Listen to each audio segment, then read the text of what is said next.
Bonjour à tous, merci de nous rejoindre sur Eden Télévision, c'est Matin d'Eden qui s'installe chez vous et autour de vous. Matin d'Eden se propose de vous offrir le menu habituel, à savoir les titres des canards, parvenus à notre boîte mail ce matin, un exercice qui sera signé de Corneille Aïssé. Bonjour Corneille. Oui, Loris, bonjour. Mesdames, Messieurs, bonjour.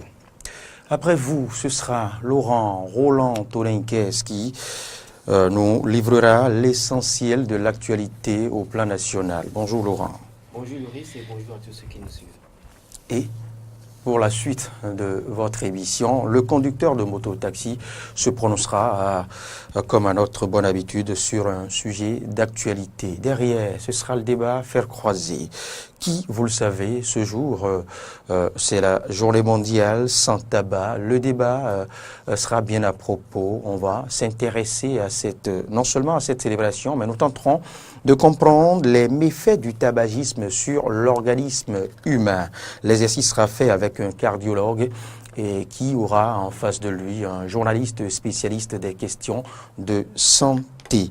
Et après, de la musique, la chansonnette, si tout va bien, et la sélection d'Eden de Ahmed Arikpa. Si la chansonnette y est, avec Arnaud Maury à Goua. Et Carnot François, en ce moment, serait en train de sillonner les différentes plateformes pour nous pondre l'essentiel de la revue internationale. James William Baguidi, dans la même dynamique, nous proposera un sujet d'actualité hors des frontières du Bénin, dans les clés du monde. Du sport, vous n'en aurez pas droit ce matin. Toutes nos excuses. Allez, je reviens à vous, Corneille. À nouveau, bonjour. Vous en avez retenu combien pour ce jeudi 31 mai? Une douzaine. Une bonne douzaine. Alors, la une des journaux maintenant, et tout de suite.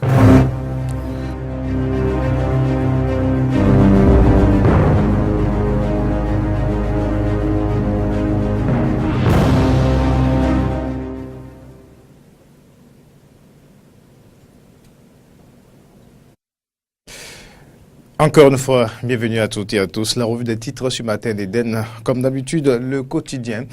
La Nation, pour démarrer cette revue, Assemblée nationale, titre Nation, la révision du code électoral se précise. Les discussions politiques se font de plus en plus sérieuses à l'Assemblée nationale pour l'avènement d'un nouveau code électoral, ce qui passe par la révision de la loi numéro 2013-06 portant code électoral du Bénin encore en vigueur. Un avant-projet de proposition de loi est actuellement élaboré par un groupe de députés du bloc de la majorité parlementaire. La suite de l'article publié par le quotidien La Nation a retrouvé en page 3 du journal Autre actualité à la une de ce même quotidien.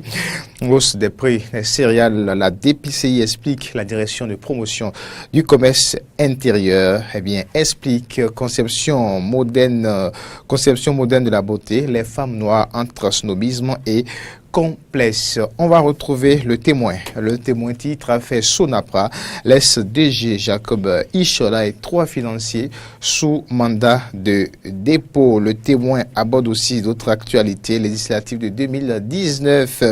Pour qui roulera le peuple entre Patrice Talon et les Foscories pour un Bénin émergent? C'est une interrogation à retrouver avec le témoin. Matin libre, la manchette du quotidien Matin libre, fonctionnement des institutions de la République, le budget de la Cour réapprovisionné pour les nouveaux sages,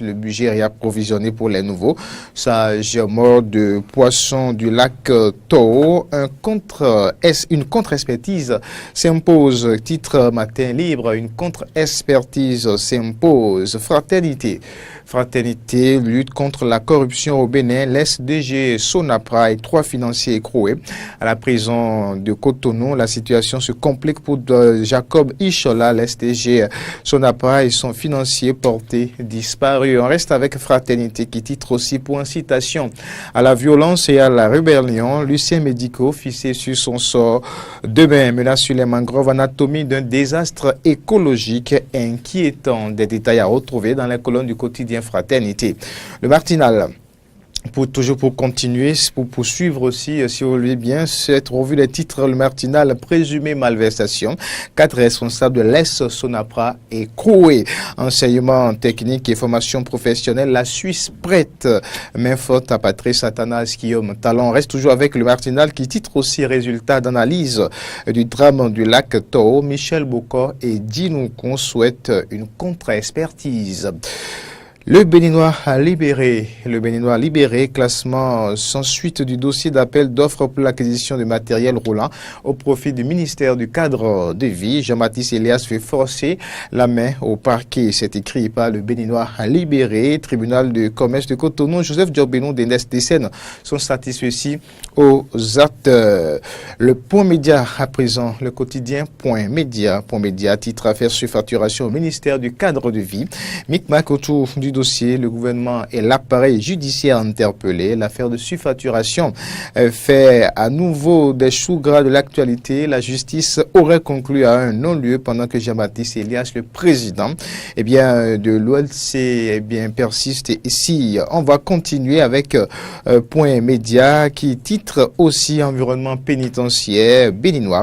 Business florissant pour régisseurs et gardiens de prison, agents, cesse grossesse, IST, tout y passe. C'est un dossier à retrouver avec Point Média. Point Média toujours, scandale environnemental sur le lac Tao. Le professeur Michel Bocor craint un trucage des résultats par le labo LCSSA. On évolue avec la fiche du jour. La fiche du jour, avant-projet de loi portant code électoral à la République du Bénin vers une exclusion d'Adiavon et consorts. Selon le quotidien, la fiche du jour, lutte contre la cybercriminalité.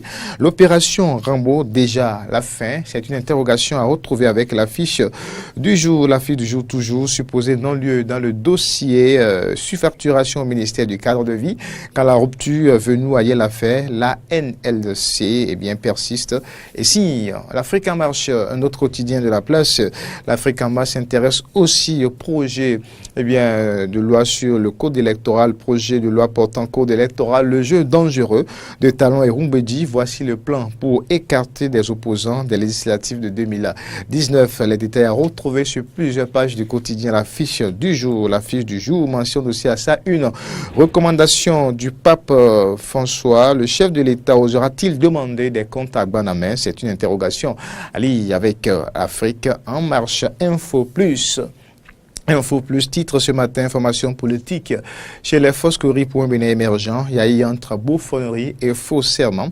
Et s'il renseignait un peu les spoliés de ICC Service, c'est allié avec Info plus, titre aussi législatif de 2019, commun dit non au dictat des pseudos. Grands électeurs, les jeunes n'ont plus que jamais décidé à prendre leur destin en main. Éducation. Les dossiers à la une du quotidien éducation, baisse du niveau des enseignants dans les classes. Les directeurs d'école mettent à l'index l'APC et le copinage. C'est avec éducation. Et puis le municipal, pour boucler cette revue des titres, le municipal qui titre programme spécial d'accès universel à l'eau potable à l'horizon 2021. Des inquiétudes par rapport à la répartition des tâches entre l'ANAPEM et les communes, nécessité pour le gouvernement de revoir le contrat avec les 74 mais pour la durabilité des ouvrages. On reste avec le municipal qui a titré aussi destitution de maire. Comment y faire face, dans quelles conditions invoquer le désaccord grave? C'est à retrouver ou à lire avec le municipal de ce jeudi 31 mai 2018. Merci à toutes et à tous. Et c'est donc tout pour les parutions pour le compte de ce jeudi 31 mai 2018. Corneille Haïssé, je reviens sur 3 titres. Vous le permettez, bien évidemment, 3 titres. Ceci en à peine 2 minutes par titre. Corneille Haïssé. Allez-y, si vous voulez bien. Mort de poissons sur le lac Tao. Mort en masse de poissons sur le lac Tao. Je suis là à la une de Matin Libre, je vous le précise. Eh bien, une contre-expertise s'impose, dit le quotidien. Ben oui. Y a-t-il de doute, y a-t-il d'insuffisance qui émane des résultats? Ben c'est vrai que nous avons suivi un peu le point de presse données par les experts qui ont réalisé les analyses. Et il y a eu beaucoup de réactions, surtout de la part des spécialistes, dont le professeur Michel Boucault, qui a aussi exigé une contre-expertise. Vous savez ce qui s'est passé dans le lac Tao, les résultats qui ont été donnés par le laboratoire qui a fait l'analyse, on peut avoir un peu quelques doutes parce que quand l'analyse révèle simplement qu'il n'y a pas présence de pesticides, alors que nous savons aujourd'hui, je crois. Non, nous, on n'est pas experts, nous, on n'est pas laborantés et tout, mais on peut émettre quelques doutes. C'est pour ça que une contre-expertise s'impose pour rassurer les uns les autres. Vous avez vu cette série, j'allais dire, de poissons retrouvés morts. On a parlé de causes endogènes, on a parlé d'une infiltration souterraine et il y a des interrogations parce que le ministre, et tout le monde l'a vu, qu'en est-il de cette couche-là, cette couche rougeâtre qu'on a observée au niveau du lac? L'analyse n'a pas parlé de cela.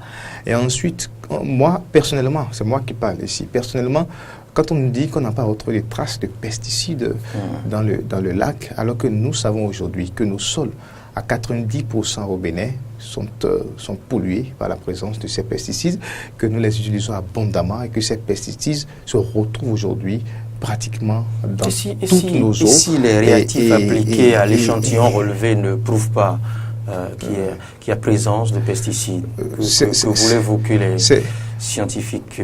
Non, je ne conteste pas. Je ne conteste pas forcément ce qui est fait. Mais c'est des doutes que nous émettons simplement. Vous savez, c'est un peu délicat. C'est un peu délicat, la situation. Et on a l'obligation de rassurer, surtout les populations, de rassurer tout le monde. Mais il faut quand même que la situation soit traitée, pas avec certaine légèreté, mais qu'on ne fasse pas retenue peut-être d'informations. Je ne dis pas que c'est forcément le cas. Si nous émettons quelques réserves par rapport à cela. Que reprochent les sceptiques aux résultats? C'est ça ce que nous disons en réalité. Quand on dit que c'est des causes endogènes, quand on dit que c'est une infiltration souterraine, alors pourquoi ce n'est que ces poissons? Il y a d'autres êtres vivants dans le lac qui n'ont peut-être pas, qui n'ont pas été touchés par ce qui s'est passé. Donc aujourd'hui, si déjà des spécialistes tels que les professeurs Boucault, si déjà la société civile a commencé par émettre des réserves, des doutes sur ce qui a été fait et demande une contre-expertise, c'est que forcément, il y a quelque chose qui va peut-être pas. Mais le laboratoire a précisé quand même que les analyses se poursuivent encore pour quand même et continuer par mener les recherches. Maintenant, on a parlé d'autres molécules provenant des traitements, des médicaments et autres qu'on donne aux poissons et tout, et que ces molécules ont été retrouvées dans la chair des poissons retrouvés morts. Bon, de toute façon, je dis encore une fois que ce problème soit géré avec tout le professionnalisme nécessaire pour qu'on nous épargne réellement des situations désastreuses. Quand on est ici, on attend alors la suite je dirais, la conclusion finale du laboratoire et les contre-expertises si possible pour savoir. Il y a tellement de titres intéressants ce matin. On va devoir conserver ces unes encore pour demain et pour d'autres jours à venir. On devrait revenir sur le code électoral. Les unes ne se conservent pas, les unes se gèrent automatiquement. C'est l'actualité, le risque. Non, l'actualité, oui, mais il y a aussi le temps qui nous est imparti ici, qu'on est ici. Mais rassurez-vous, on va revenir sur ce code électoral, les coulisses du code électoral et ce qu'on reproche, peut-être, ce que je ne dirais pas, je ne parlerai pas de détracteurs encore. Non, moi, de toute façon, je ne souhaite pas me prononcer maintenant sur ça parce qu'on n'a pas encore tous les éléments qu'il faut. Mais toucher au code électoral à l'heure actuelle, nous sommes à quelques mois des élections, ça pose à mon avis un petit problème. Mais je dis encore une fois que je ne me prononce pas pour le moment parce qu'on n'a pas encore tous les éléments nécessaires pour savoir comment... Armez-vous alors, mais je vous laisse le temps de vous armer de tous les éléments pour prendre votre analyse. Bonne journée, Corneille. Merci. Qu'est-ce qu'il lui fait marier, lui, Laurent Antonin Kess? Il n'est pas invité dans le débat encore. Alors, nous ouvrons le bulletin d'information par la journée, je vous en parlais tantôt, ce jour, c'est la journée mondiale sans tabac, et c'est justement le premier point sur lequel nous invite Laurent Roland-Antonin Kess. Oui, Loris, aujourd'hui, la communauté internationale célèbre la journée mondiale sans tabac. Au Bénin, des manifestations sont prévues pour sensibiliser la population, surtout la couche juvénile, sur les méfaits du tabac. Dans ce cadre, le ministre de la Santé a adressé un message au peuple béninois. On l'écoute au micro de Antoinette Sabo et Fiac Voitan. Béninoises et Béninois, chers compatriotes, à l'instar des autres pays du monde, le Bénin célèbre ce 31 mai 2018 la journée mondiale sans tabac. Le thème retenu cette année par l'Organisation mondiale de la santé à cette occasion est cardiopathie et tabac. Le tabac ne déclenche pas que des cancers. Il est également à l'origine de problèmes respiratoires, de cardiopathie et de difficultés cardiovasculaires. D'après les récentes statistiques, il existe aujourd'hui dans le monde environ 1 milliard de fumeurs qui fument 6 000 milliards de cigarettes, soit en moyenne 300 paquets par an ou simplement 16 cigarettes par jour. Au Bénin, la situation n'est pas reluisante. Les résultats des enquêtes au ministère de la Santé ont révélé que la prévalence du tabagisme est à la hausse chez les jeunes adolescents. 7,5% en 2016 contre 5,3% en 2009. Tandis qu'elle décroît chez les adultes 5% en 2015 contre 16% en 2008. Dans notre pays, ces dernières années, nous notons une recrudescence de l'usage de la chicha, en quoi appelée pipe à eau, un fléau qui ruine notre jeunesse, qui s'expose non seulement aux effets néfastes du tabagisme, mais aussi aux problèmes d'hygiène du fait de l'usage commun du matériel. Le tabagisme affecte aussi les non-fumeurs, puisque 900 000 d'entre eux meurent chaque année du fait de leur exposition à la fumée du tabac.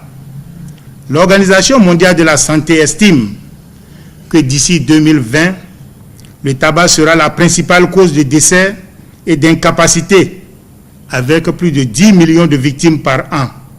Chers compatriotes, notre pays, pour lutter plus efficacement contre le tabagisme, s'est doté d'une loi pour réglementer la production, la commercialisation et la consommation du tabac, de ses dérivés et assimilés en République du Bénin.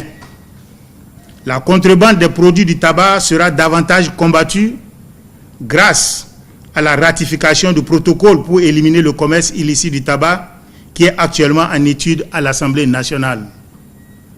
Les prix et taxes appliqués sur les produits du tabac au Bénin connaîtront aussi une hausse progressive en fonction du coût de l'inflation tel que prescrit par la loi en vigueur. J'invite enfin tout le peuple béninois en général et la jeunesse en particulier à prendre conscience du danger que représente le tabac pour leur santé et leur épanouissement. C'était le message du ministre de la Santé en prélude, bien évidemment, à la célébration de la journée mondiale sans tabac. On change de ministère maintenant. Visite de travail du ministre de la Justice, garde des Sceaux, Joseph Djokbenou, et au tribunal, bien évidemment, de commerce de Cotonou. C'était ce mardi. Joseph Djokbenou est allé prendre connaissance du fonctionnement de ce tribunal 6 mois après son installation. Durant cette période, ses agents ont été beaucoup sollicités. On parle de 523 cas de saisine notés. C'est donc un ministre de la Justice heureux que le professeur Joseph Djokbenou a quitté ses hôtes. Cano François et Damien Pedro pour le point. Dans l'après-midi de ce mardi 29 mai 2018, le garde des Sceaux, le ministre Joseph Djogbenou a effectué une visite qualifiée de travail et de bilan au tribunal de commerce de Cotonou 6 mois après la mise en service de ce dernier. Étaient présents le président du dit tribunal, le procureur de la République, la directrice de cabinet du ministère de la Justice et de la Législation, la présidente de la Chambre nationale des huissiers du Bénin, le représentant du bâtonnier de l'Ordre des avocats du Bénin et le personnel du tribunal. William Kodjo-Papassou, président du tribunal de commerce de Cotonou, nous fait le point de ce qui a été fait depuis sa mise en service. Installés comme nous sommes dans nos locaux provisoires aujourd'hui, nous avons travaillé résolument depuis décembre 2017 pour rendre effective la justice commerciale avec le système de l'échevinage qui donne la prépondérance numérique aux juges consulaires. Avec 3 magistrats, dont le président du tribunal lui-même, 3 juges consulaires titulaires, 3 juges consulaires suppléants, 3 greffiers dont le greffier en chef, 4 secrétaires et une comptable, nous nous sommes mis à la tâche pour créer une administration judiciaire et mettre en place les conditions d'exercice de la justice. Presque 6 mois se sont écoulés déjà. Durant ce temps et la date de ce jour, nous avons enregistré 523 cas de saisine, répartis comme suit. Requête à fin d'ordonnance 247, assignation 276. Toutes ces affaires cumulent des intérêts patrimoniaux s'élevant à plusieurs centaines de milliards. Pour faire face à ce contentieux, le tribunal est organisé en 3 sections, avec des chambres de conciliation, de mise en état et de jugement. Précédé par la prise de parole de la présidente de la Chambre nationale des huissiers du Bénin et le représentant du bâtonnier de l'Ordre des avocats du Bénin, le ministre de la Justice et de la Législation a non seulement exprimé ses sentiments de joie, mais aussi a félicité toute l'équipe du personnel et les a encouragés à continuer dans le même sens malgré les maigres moyens. Il était important, 6 mois après votre installation, d'effectuer ce bilan. Globalement, pourrait-on dire positif. Plus de 500 dossiers vous ont été transmis, vous en avez été saisis. Des décisions de justice de l'ampleur que vous venez d'indiquer ont été rendues, aussi bien des ordonnances que des jugements. Et surtout, le mot qui revient le plus, c'est la célérité avec laquelle et dans laquelle vous rendez ces décisions. Je voudrais finir par encourager tous les tribunaux à s'inspirer des meilleures pratiques mises en œuvre par les uns et les autres. Je note ici, avec beaucoup de bonheur, que lorsqu'une requête est introduite, très rapidement, le requérant est averti par les nouveaux modes d'information, notamment les SMS, de ce que sa requête est bien reçue. Lorsque l'ordonnance est rendue, le requérant est averti que le site internet du tribunal de commerce fonctionne correctement et que le souci de transparence et d'information continue est pris en compte.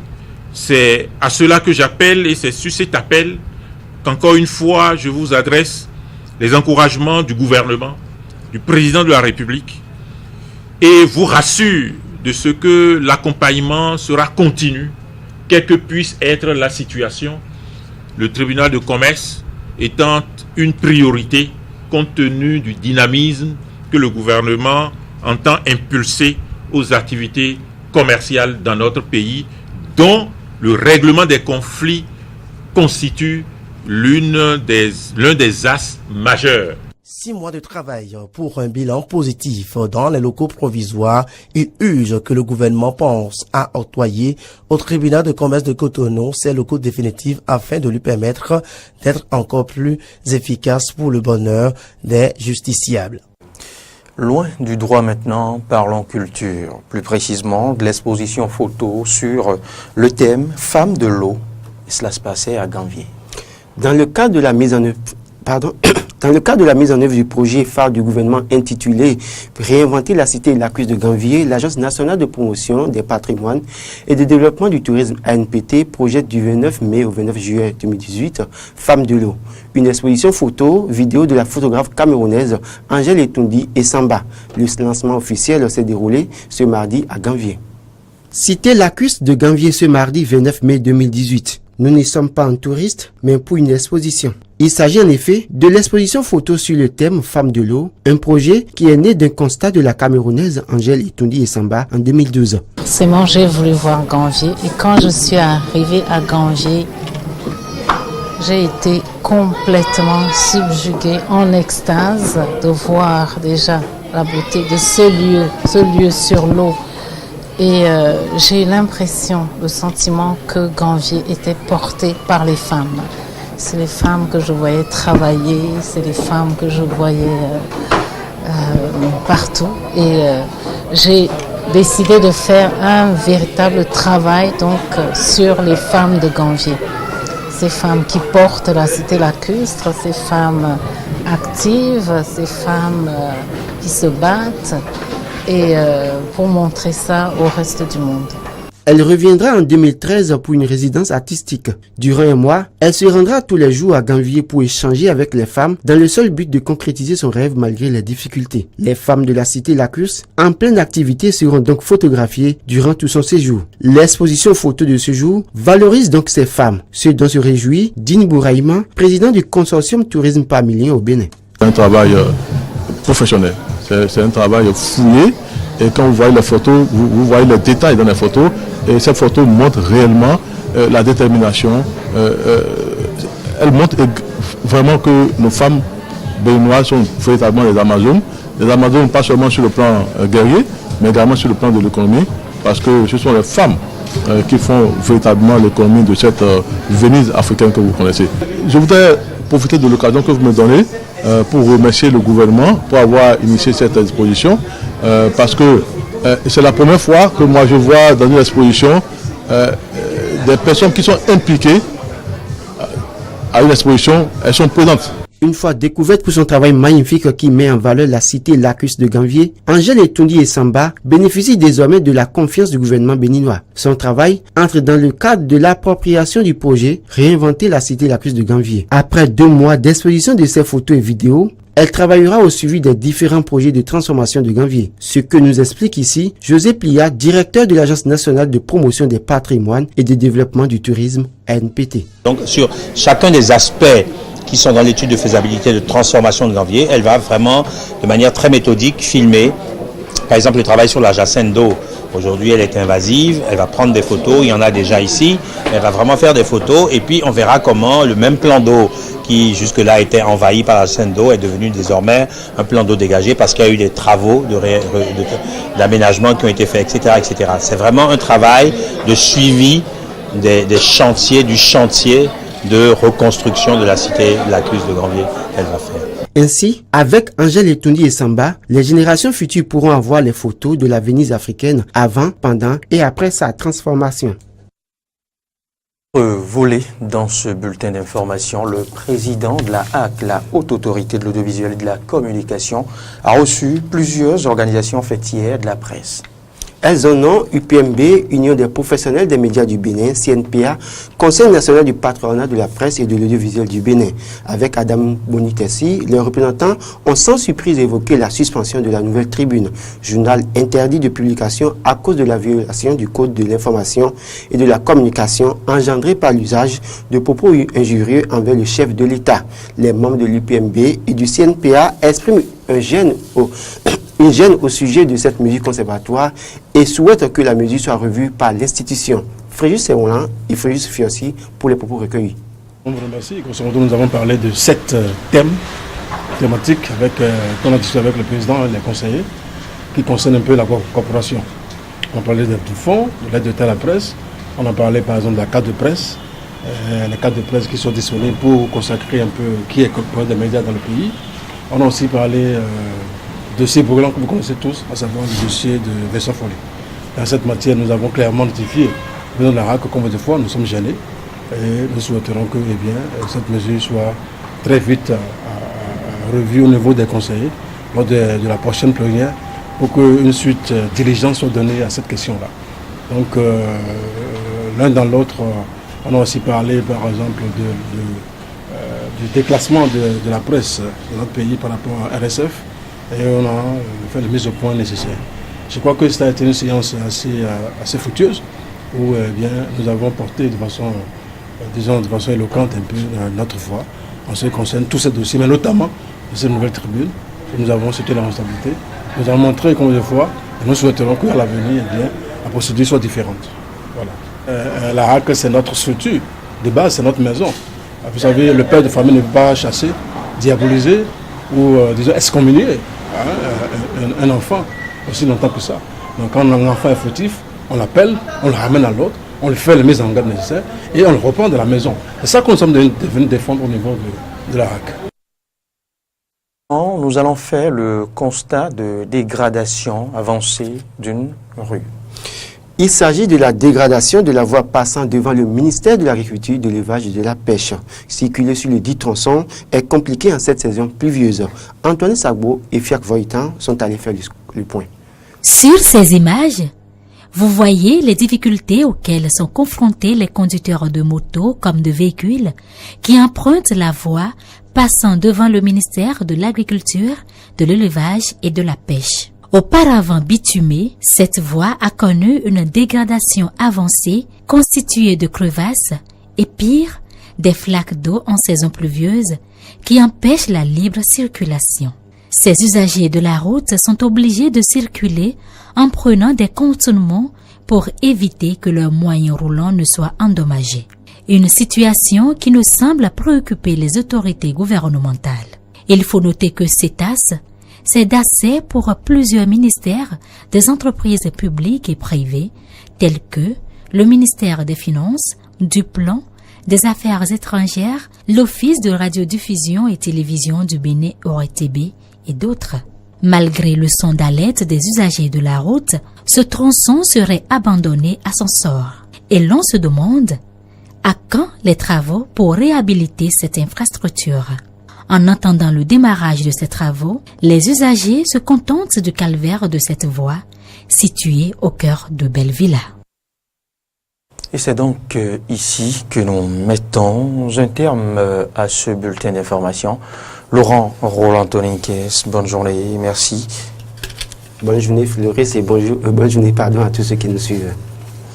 Le conducteur de moto-taxi est installé pour la petite rubrique « On vous aime ». C'est cette rubrique qui ne servira de pont pour le débat Faire croiser. Le débat sera bien à propos de la célébration internationale du jour, la journée mondiale sans tabac.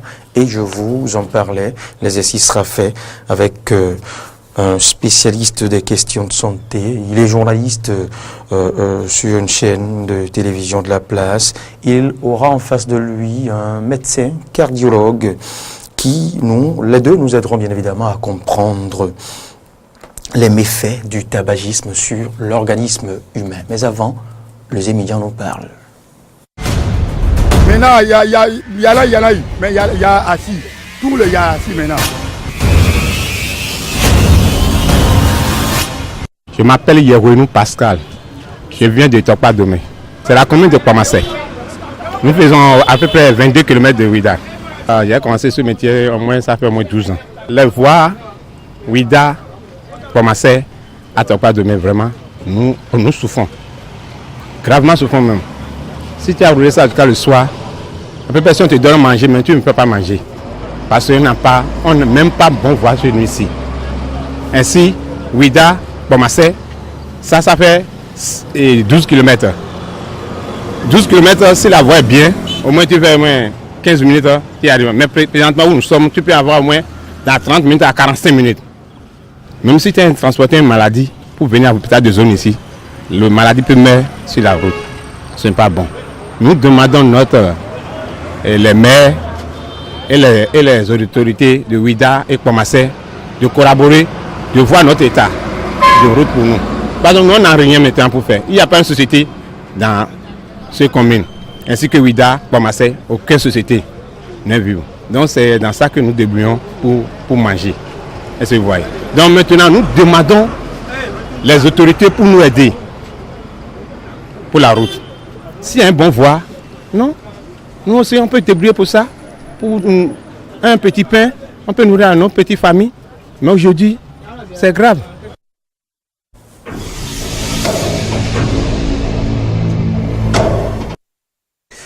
Bienvenue dans ce débat Faire croiser qui aborde, je vous en avais parlé à l'entame de cette tribune, la journée mondiale sans tabac. C'est ce jour, 31 mai 2018. Et nous avons au plateau, j'en parlais tantôt, deux spécialistes, je dirais, un journaliste spécialiste des questions de santé. Il a nom, Badinga Mbo Olivier. Bonjour. Bonjour monsieur. Je rappelle que vous officiez à la rédaction de TV Carrefour. TV Carrefour, tout n'est-ce pas? Oui. Et en face de vous, un médecin cardiologue et hypertensiologue. Voilà, c'est assez technique. Dites-nous, présentez-vous, docteur. Et bonjour, merci pour l'invitation. Je suis donc le docteur Kamel Lafia. J'exerce en libéral, en privé. Je suis médecin cardiologue et spécialiste de l'hypertension artérielle. Très bien. C'est vrai que ce matin, il ne sera pas question d'hypertension à proprement parler, mais plutôt des impacts, des méfaits de cette pratique, sinon du tabagisme sur la santé. Mais avant, revenons sur la célébration en elle-même. Pourquoi est-elle opportune, cette célébration? Est-ce que ça vaut la peine d'y consacrer un jour? Oui, ça vaut la peine d'y consacrer un jour. Pourquoi pas plus? C'est perturbateur, mais pourquoi pas la plus? Question. Parce que c'est un grand fléau, oui. le tabagisme. Parce qu'entre autres, le tabac, c'est un poison qui est à l'origine de nombreux maux, dont les maladies cardiovasculaires. Et Très puis, bien. Je veux dire, dans le monde, il y a deux produits pour lesquels on force le fabricant à y écrire ça peut vous tuer. C'est-à-dire, je suis sûr que vous n'accepteriez jamais de fabriquer un produit et vous-même d'y écrire, évitez d'acheter ce produit. Il y en a deux dans le monde, c'est l'alcool et surtout le tabac. Oui. Donc si déjà ceux qui fabriquent le tabac écrivent que ce produit peut tuer, c'est dire qu'ils sont conscients aussi du fléau que ce phénomène constitue. Merci. Et pourtant, ça ne dissuade pas pour autant les férus, ceux qui aiment cette pratique.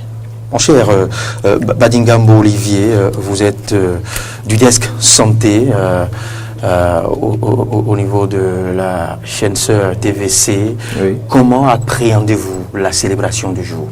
Bien. Parce qu'il nous faut partir d'abord de la célébration. Tout à fait, tout à fait.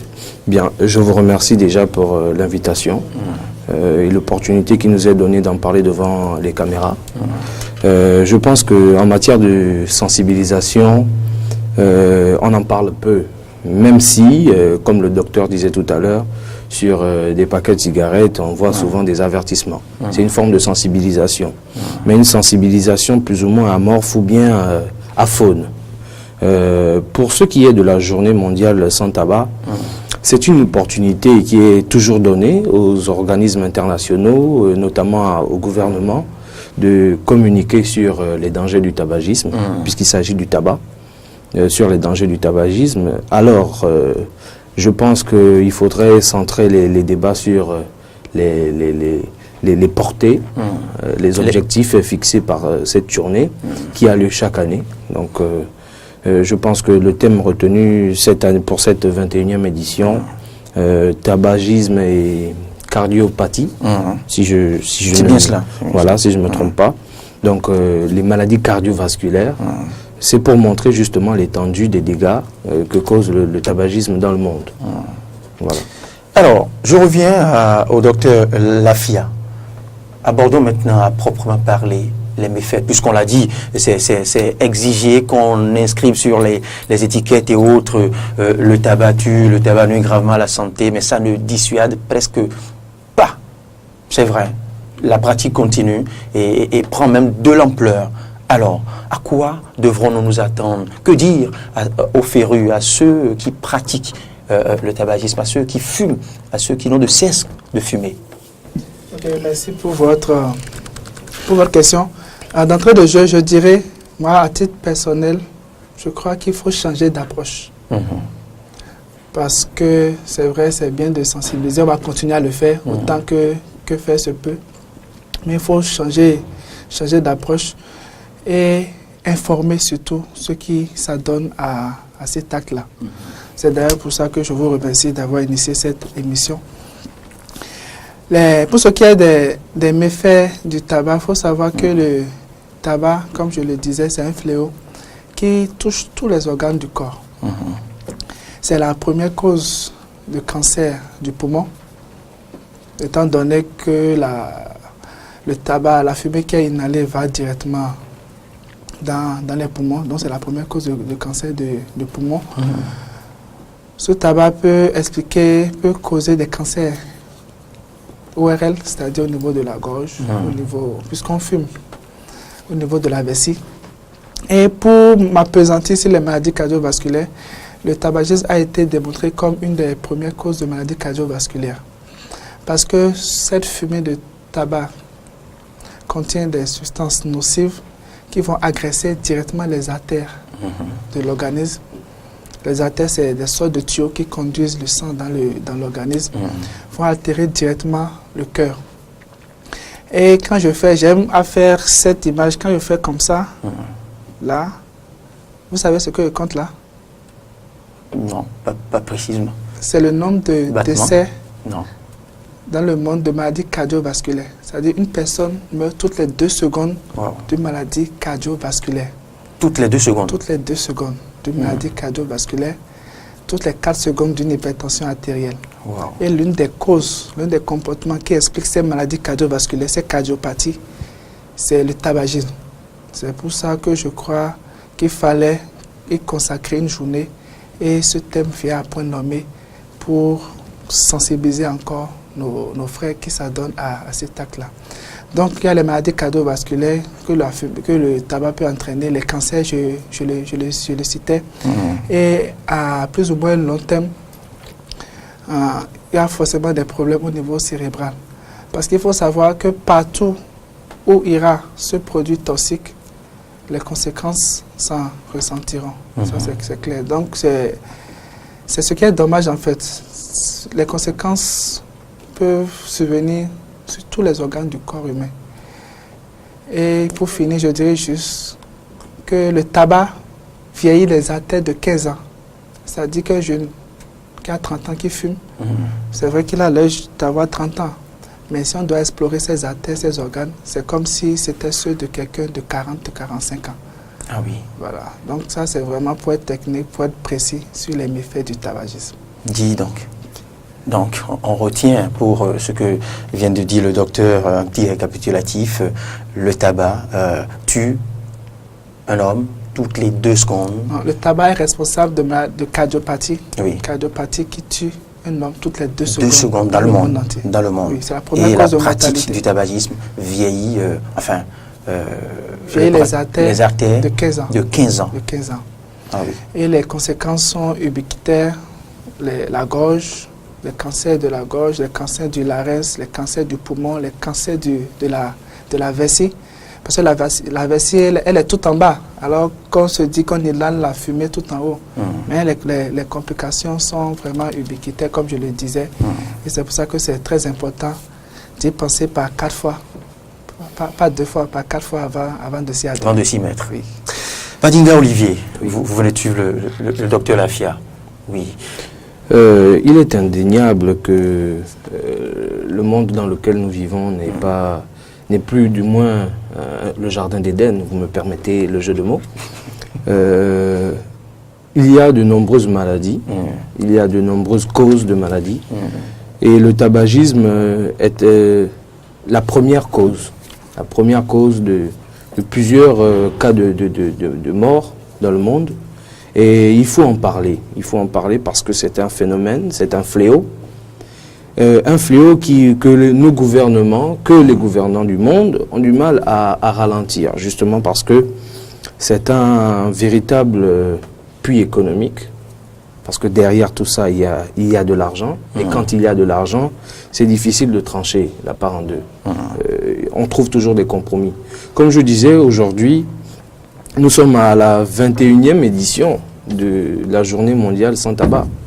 C'est dire qu'à 21 reprises, chaque année, donc pendant 21 ans, je vais aller plus loin parce que l'Organisation mondiale de la santé a institué la Journée mondiale sans tabac depuis 1988. Donc c'est près de 30 ans aujourd'hui. 30 ans qu'on lutte contre le tabagisme. Ce n'est pas une affaire qui date d'hier. C'est une affaire, c'est un problème important, mais dont on a souvent du mal à trouver des solutions rapides et efficaces et durables. Le tabagisme, comme le docteur l'a rappelé, est la première cause de mortalité dans le monde, surtout en ce qui concerne les maladies cardiovasculaires. Donc ces maladies cardiovasculaires tuent chaque année, toutes les 2 secondes, un individu. Et le tabagisme tue environ 7 millions de personnes par année. C'est colossal. Le tabagisme, au fil du temps, s'est révélé comme plus meurtrier que les 2 guerres mondiales réunies. Donc vous imaginez un peu les effets atroces du tabagisme. Donc il faut trouver des solutions. Mais lesquelles? Il faut trouver des solutions rapides, efficaces et durables sur le tabagisme. Il ne suffit pas d'écrire sur un paquet de cigarettes « Fumer tue jeune ». Non, ça ne suffit pas. Ça ne dissuade plus. Justement, vous conviendrez avec moi, vous conviendrez avec moi que lorsqu'on interdit quelque chose à un enfant, il le fait. Ce qui est interdit passionne. C'est l'histoire du monde, c'est l'histoire de l'humanité. Et au fur et à mesure qu'on interdit quelque chose à un individu, il a tendance à vouloir faire la chose interdite. Ça dépend aussi de la pédagogie qui mène à l'interdiction. Tout à fait. Et on n'a pas trouvé, du moins en ce qui concerne l'Afrique, notamment au Bénin, les solutions n'ont pas été efficaces. Parce que lorsqu'on parle, j'ai suivi tout à l'heure l'élément du ministre de la Santé, qui parlait d'une loi réglementant la consommation, la vente, etc. On met souvent l'accent sur lutte contre la contrebande. Mais ce qui veut dire qu'il y a des cigarettes autorisées, des marques autorisées à s'étaler sur le marché. Et ces marques-là, on les connaît. On ne va pas faire de publicité sur le plateau. Ces marques, on les connaît. Ce sont ces marques qui font les mises en garde. Et ce sont ces marques qui sont les plus consommées. Et ce sont ces cigarettes-là qui sont les premières causes de mortalité dans le monde. Donc je pense que la question mérite d'être posée. Et vraiment traitée avec sérieux et professionnalisme. Parce qu'il en va de la survie de l'humanité. On parle de plus de 100 millions de morts. C'est plus que les 2 guerres mondiales réunies. Donc vous imaginez un peu ce que cause le tabagisme. Vu la délicatesse du sujet, l'impact, je dirais, l'impact de cette pratique sur la santé, est-ce qu'il faut seulement y consacrer un 31 mai juste l'adresse des autorités à la nation, ou outre cette adresse, voilà, se réunit pour quelques conférences, colloques autour d'un thème, et ça y est, on l'a célébré. Est-ce qu'il ne faille pas, comme vous le disiez tantôt, revisiter, revoir la donne, Docteur Afia? Oui, bon, bien entendu qu'il faut aller au-delà de cette journée. Bon, c'est dommage parce que toutes les autres journées aussi sont prises. Toutes les autres journées, on le fait. C'est pour ça qu'il faut aller au-delà de ces journées.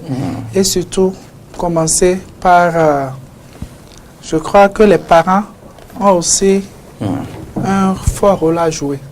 Parce que quand un parent appelle son fils pour lui dire « achète-moi un paquet de cigarettes », lorsque cet enfant finit par fumer, il ne faut pas que ça étonne ce parent. Parce qu'il avait vu papa faire. Parce qu'il avait vu papa faire. Moi, il y a un fait qui m'a beaucoup surpris. Une fois, j'avais une crevaison, hein, je vais le dire comme ça. Et le mécanicien adulte a envoyé son apprenti, un tout petit garçon, qui devait aller lui acheter de la cigarette. Et en fait, c'est cette cigarette qui devait servir. Quand elle a allumé la cigarette, c'est avec la cigarette. C'est l'enfant qui lui a allumé la cigarette. Allumé la cigarette, l'enfant a allumé, aspiré pour raviver la flamme. Et c'est justement cette cigarette, entre autres, qui a servi à faire son travail. Et cet enfant vit dans cet environnement-là. Donc je crois qu'au-delà de cette journée qu'on organise, qu'on va pas bouder, il faut éduquer, informer et sur les méfaits de la cigarette. Parce que la chicote, l'école de la chicote, il faut qu'on comprenne que c'est déjà passé. Sous d'autres cieux, la preuve sous d'autres cieux, dans les pays occidentaux, ils en sont arrivés à parler d'espace sans tabac. Mais ça ne les empêche pas de faire leur pause cigarette, 5 minutes de sortie de ces espaces sans tabac-là pour tirer leur bâton de cigarette. Dr Lafia, est-ce qu'il ne faudrait pas aller au-delà de cette comédie de célébration, d'adresse, de bons discours bien pointus? Est-ce qu'il ne faudrait pas agir? Il faut agir. Éduquer, sensibiliser. Je suis totalement d'accord pour ça. Vous savez, sous d'autres cieux, il y a des spécialistes, des BC qu'on appelle tabacologues. C'est vraiment parce qu'en dehors de l'interdiction formelle, il y a aussi un aspect psychique qu'il ne faut pas négliger. Je veux dire à un enfant arrête de fumer sans comprendre pourquoi il fume, sans comprendre qu'il y a ce manque qui est là. Occulter tous ces aspects-là et mettre juste la chicote en avant, ça ne marche pas, tout est prouvé. Donc en attendant qu'on ait des tabacologues, des spécialistes du tabac, je crois qu'il faut aller au-delà, discuter avec les parents, faire des émissions comme celle-ci, en dehors de cette journée justement. Déjà, je vous en remercie, mais au-delà de ces émissions, faire des affiches, faire des prospectus, informer systématiquement. Par exemple, nous, cardiologues, lorsqu'on reçoit un patient, qu'il soit tabagique ou pas, ça fait partie des questions systématiques qu'on lui pose. On n'attend pas d'avoir en face de nous des fumeurs avant de leur parler des méfaits de la cigarette. On demande, êtes-vous tabagique? Donc, ça fait partie des facteurs de risque cardiovasculaire, c'est-à-dire des comportements qui augmentent la probabilité d'avoir ces maladies du cœur dont on parle. Et c'est dommage, pour enchérir sur ce que M. Olivier disait, c'est dommage parce que c'est gratuit en fait. Décider de ne pas mourir suite à un tabagisme, c'est gratuit. Il suffit juste de dire, et au contraire, ça fait des économies. Ça fait des économies d'essayer de ne plus acheter son paquet de cigarettes. Mais au-delà de ça, il y a cet aspect psychique aussi. Parce qu'il faut comprendre pourquoi la personne fume. Ce n'est pas toujours un plaisir. D'autant plus que ces personnes se cachent souvent pour fumer, surtout les plus jeunes. C'est ces personnes-là, elles savent que c'est pas bien ce qu'elles font. Oui, encore que compte tenu du nombre de minutes qui nous est réservé, qui consacré au débat fait croiser, il y a d'autres pans que je n'aimerais pas aborder parce que vous évoquiez tantôt, il faille aussi s'intéresser aux différentes catégories de fumeurs pour comprendre aussi que là, c'est vrai qu'il y a l'aspect psychique, comme vous le dites, l'aspect psychologique aussi. Il y a aussi les fumeurs suiveurs, les suiveurs BA, il y a les suiveurs, il y a les fumeurs naïfs. Ceux qui fument pour rien, ceux qui fument parce que gens sont bons copains avec qui ils partagent tous les nightclubs fument. Donc ils fument sans savoir pourquoi ils fument. Alors, Olivier, dites-nous ce qu'il faille nécessairement, quelle option il faille faire maintenant pour impacter plus le subconscient du Béninois. Puisque c'est écrit sur les étiquettes, ça n'a pas empêché les fumeurs de décupler, le nombre de fumeurs de décupler, d'augmenter chaque année. Exact. Bien, merci pour la question. C'est une question pertinente. Que proposer? Quel type de... Avant de répondre à votre question, je vais vous expliquer pourquoi, depuis des années, ça ne marche pas. Parce que justement, tout à l'heure j'évoquais l'aspect économique et financier. Oui. Oui, c'est vrai l'industrie du tabac. C'est vrai qu'il y a la machine mercantiliste et capitaliste qui... L'industrie du tabac chiffre par année, c'est des statistiques prouvées, chiffre par année plus de 700 milliards de dollars par année. Je ne vous demande pas de faire le calcul et convertir en francs CFA. C'est des budgets des États, de plusieurs États en Afrique. Pour une seule industrie, l'industrie du tabac. Et ça ne marche pas, pourquoi? Parce que ces mêmes industries financent les organismes internationaux, dont l'OMS, l'Organisation mondiale de la santé. On n'en a pas la preuve. Vous n'en avez... Personne ne peut le prouver. Parce que dire que une grande firme de fabrication de cigarettes ou de cigares ou encore de l'industrie du tabagisme finance l'organisation, joue les mécènes pour l'Organisation mondiale de la santé, ce serait la plus grande aberration du millénaire. Parce que le tueur finance le tué. Ce que vous voyez. Donc, le tué finance le tueur. C'est ce qui se ferait. Mieux d'opter pour le conditionnement. La solution, on va toujours évoquer de bonnes idées. On a tous de bonnes idées. Le docteur Alafia tout à l'heure disait qu'il faut éduquer, il y a l'aspect psychologique, il faut être pédagogue avec les fumeurs. Il a donné un bon exemple. Un très bon exemple. À chaque patient, il y a un petit conseil qui est passé à chaque patient, qu'il soit tabagique ou non. Il y en a toujours. Il y en aura toujours. Je pense que là maintenant, on ne fera que donner de bonnes idées. L'OMS chaque année donne de bonnes idées pour lutter contre le tabagisme. Mais on n'avance pas. Parce que plus on régresse dans un domaine, par exemple, je prends un exemple, le nombre de fumeurs au Bénin chez les adultes a régressé pour augmenter chez les jeunes. Donc on fait un pas en avant et 3 pas en arrière. On réduit ici pour augmenter ailleurs. Donc, je pense que pour ne parlons pas du monde parce que c'est des choses qu'on ne peut pas maîtriser ici au Bénin. Notre cas, non. On va parler du Bénin. Il faut prendre des mesures fermes et drastiques. En quoi faisons par exemple? Interdire la vente de cigarettes. C'est vrai que l'État s'est doté d'une loi anti-tabac. On n'a pas le temps d'évoquer le chapitre juridique. Et que la vente de cigarettes soit réservée à des magasins spécialisés, des boutiques spécialisées pour vendre ce genre de produits. À des clients d'un certain niveau, d'un certain âge. Parce que après, le tabagisme est une affaire de responsabilité. Si je consomme de la cigarette, je suis responsable parce que je mesure les risques que ça comporte. Je suis au courant des effets de la cigarette. Je ne vais pas être ignorant parce que c'est écrit sur le paquet de cigarettes. Il y a même des publicités qui se font où on montre des poumons noircis par la fumée, des gens mourant du cancer, etc. Il y a assez de communication autour pour que je sois assez informé. On est tous informés. Il n'y a pas de... tout à l'heure, vous disiez qu'il y a des accompagnateurs. Non, ils sont informés des risques. Ça veut dire qu'ils sont responsables de leur acte. Après, il faudrait que cette responsabilité engage que la personne qui fume. Mais je ne suis pas en train de dire ici qu'il faudrait laisser toute personne voulant fumer, fumer. Non, ce n'est pas ce que je veux dire. Je veux dire ici que la vente de cigarettes, parce que ça part de là, on commence par vendre avant de consommer. La vente de cigarettes doit être réservée à certains... à certains, comment dirais-je, à certains magasins spécialisés pour vendre ce genre de produits.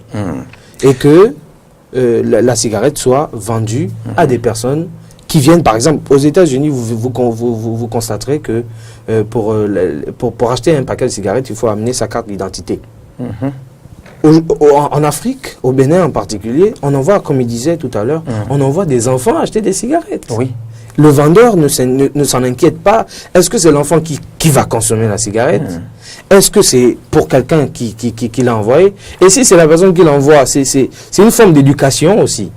Moi, si j'envoie un petit acheter la cigarette, je l'éduque à acheter la cigarette. Je l'éduque à consommer la cigarette comme moi, même si je ne lui dis pas de le faire.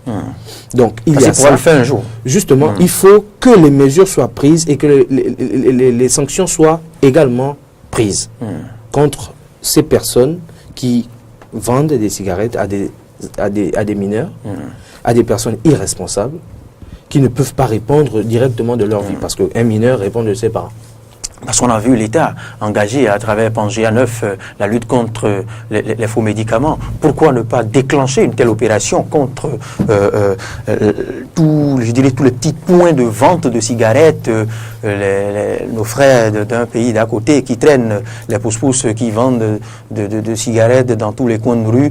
Alors, pourquoi ne pas enclencher une telle opération?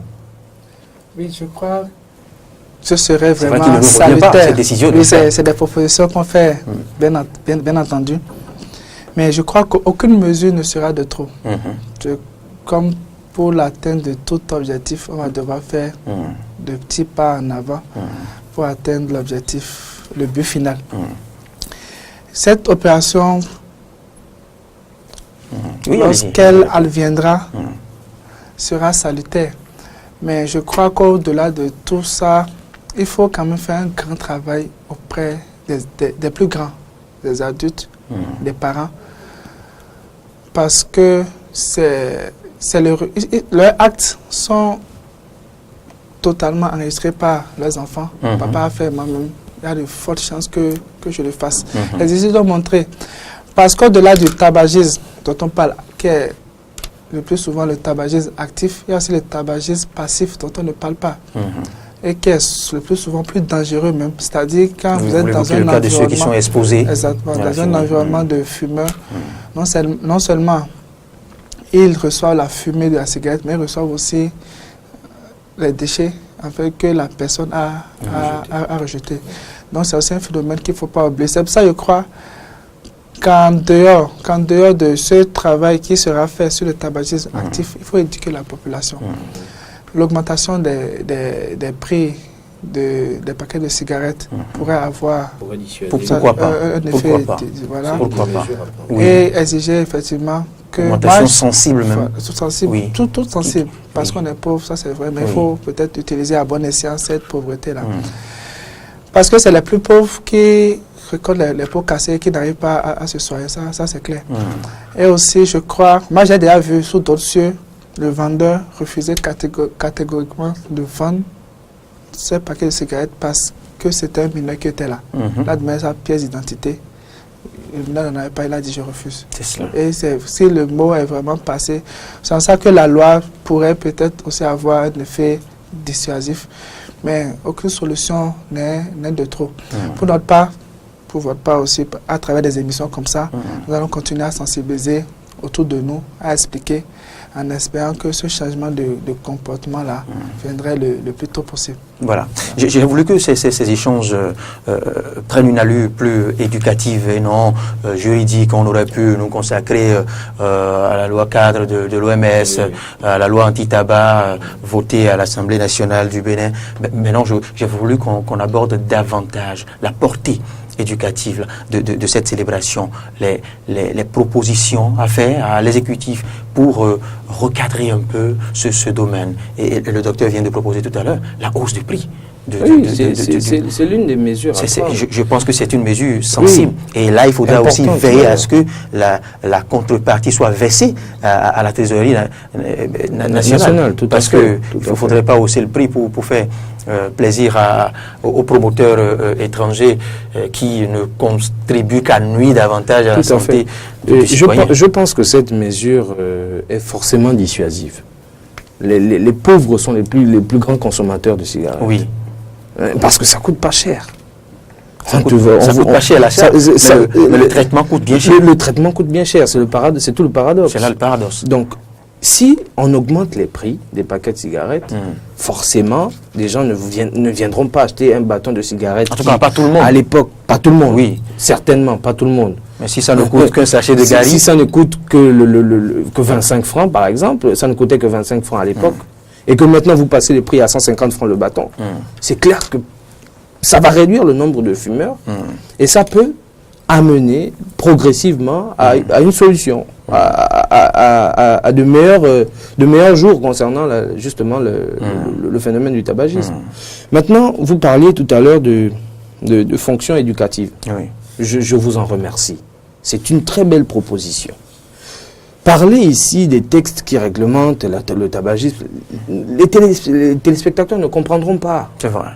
Il faut qu'on aille vers, il faut qu'on parle de façon à ce que celui qui nous regarde de l'autre côté de sa télévision nous comprenne. Parce que si on parle de texte, on va parler.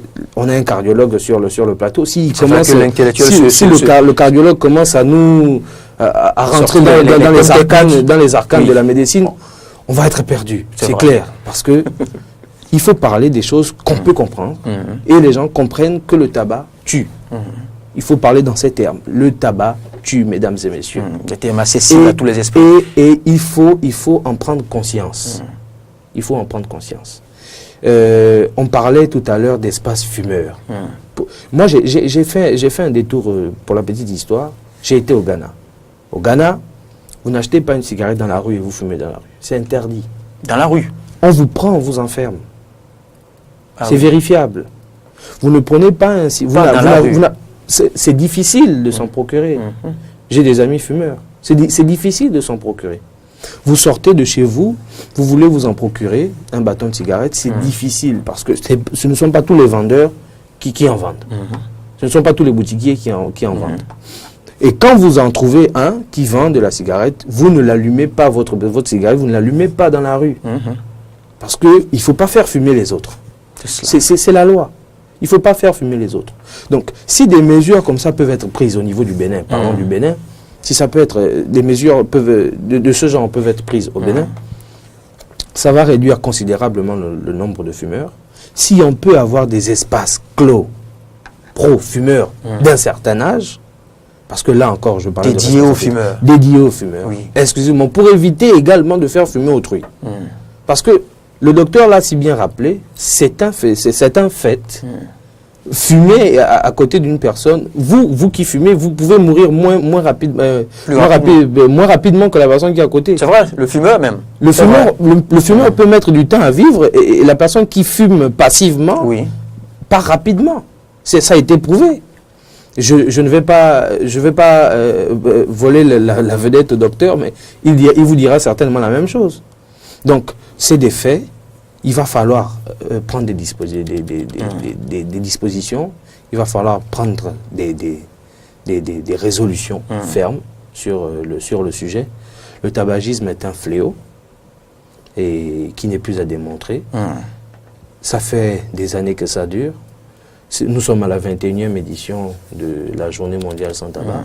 On ne va pas attendre. À défaut de l'interdit, à défaut de fermer toutes les firmes de fabrication, il faut conscientiser. Il faut faire des passer le message. Faire des caravanes, aller dans des écoles, sensibiliser dès le plus jeune âge. Tout le monde soit au même niveau d'information. Tout à fait. Tout le monde. Docteur Lafia, vous l'avez dit tout à l'heure, quand vous avez un patient dans votre cabinet, dans les différents centres de santé où vous êtes sollicité, eh bien, vous passez systématiquement le message. Vous demandez d'abord si la personne est tabagique. D'abord, s'il l'est, eh bien, vous lui passez. S'il l'est ou non, vous lui passez le message. Et si on étendait cette pratique, je dirais, cette manière de faire, à tous les autres domaines. Si tous les pasteurs dans les séries de temples qui pilulent dans chaque coin de rue trouvaient quelques minutes à consacrer au début ou à la fin de l'homélie et passer un tel message, si dans toutes les écoles on passait le message, même du primaire jusqu'à l'université, je pense qu'on pouvait impacter, que cela pouvait porter. Oui, fortement. Ces différentes mesures pourraient impacter positivement. Il y a une étude qui a été réalisée chez des fumeurs adultes de plus de 45 ans. Et on s'est rendu compte que 90% de ces fumeurs avaient commencé dès le plus jeune âge, à moins de 20 ans. C'est pour dire effectivement, c'est pour corroborer ce que M. Olivier a dit. Il faut commencer dès le jeune âge, dans les lycées, dans les établissements. Parce que le simple fait d'avoir un patient devant soi et de lui demander si vous fumez, si vous êtes dans un environnement fumeur, et de lui prodiguer parce qu'il faut comprendre que le préventif, ça coûte moins cher que le curatif. Ça coûte 4 fois moins cher. C'est vrai qu'on se focalise souvent sur ceux qui fument. On leur dit arrêtez, arrêtez. Mais lorsqu'on a à l'esprit l'envergure que prend la chose, il faut comprendre qu'il faut vraiment changer de paradigme, faire des caravanes comme il a dit, discuter et avec les non-fumeurs surtout, parce que dans 10-15 ans, c'est les potentiels fumeurs si on ne fait rien aujourd'hui. Voilà. Aussi, par rapport à ce qu'il a dit, quelqu'un qui ne fume pas, en fait, il a clairement dit qu'il est plus exposé que celui qui fume.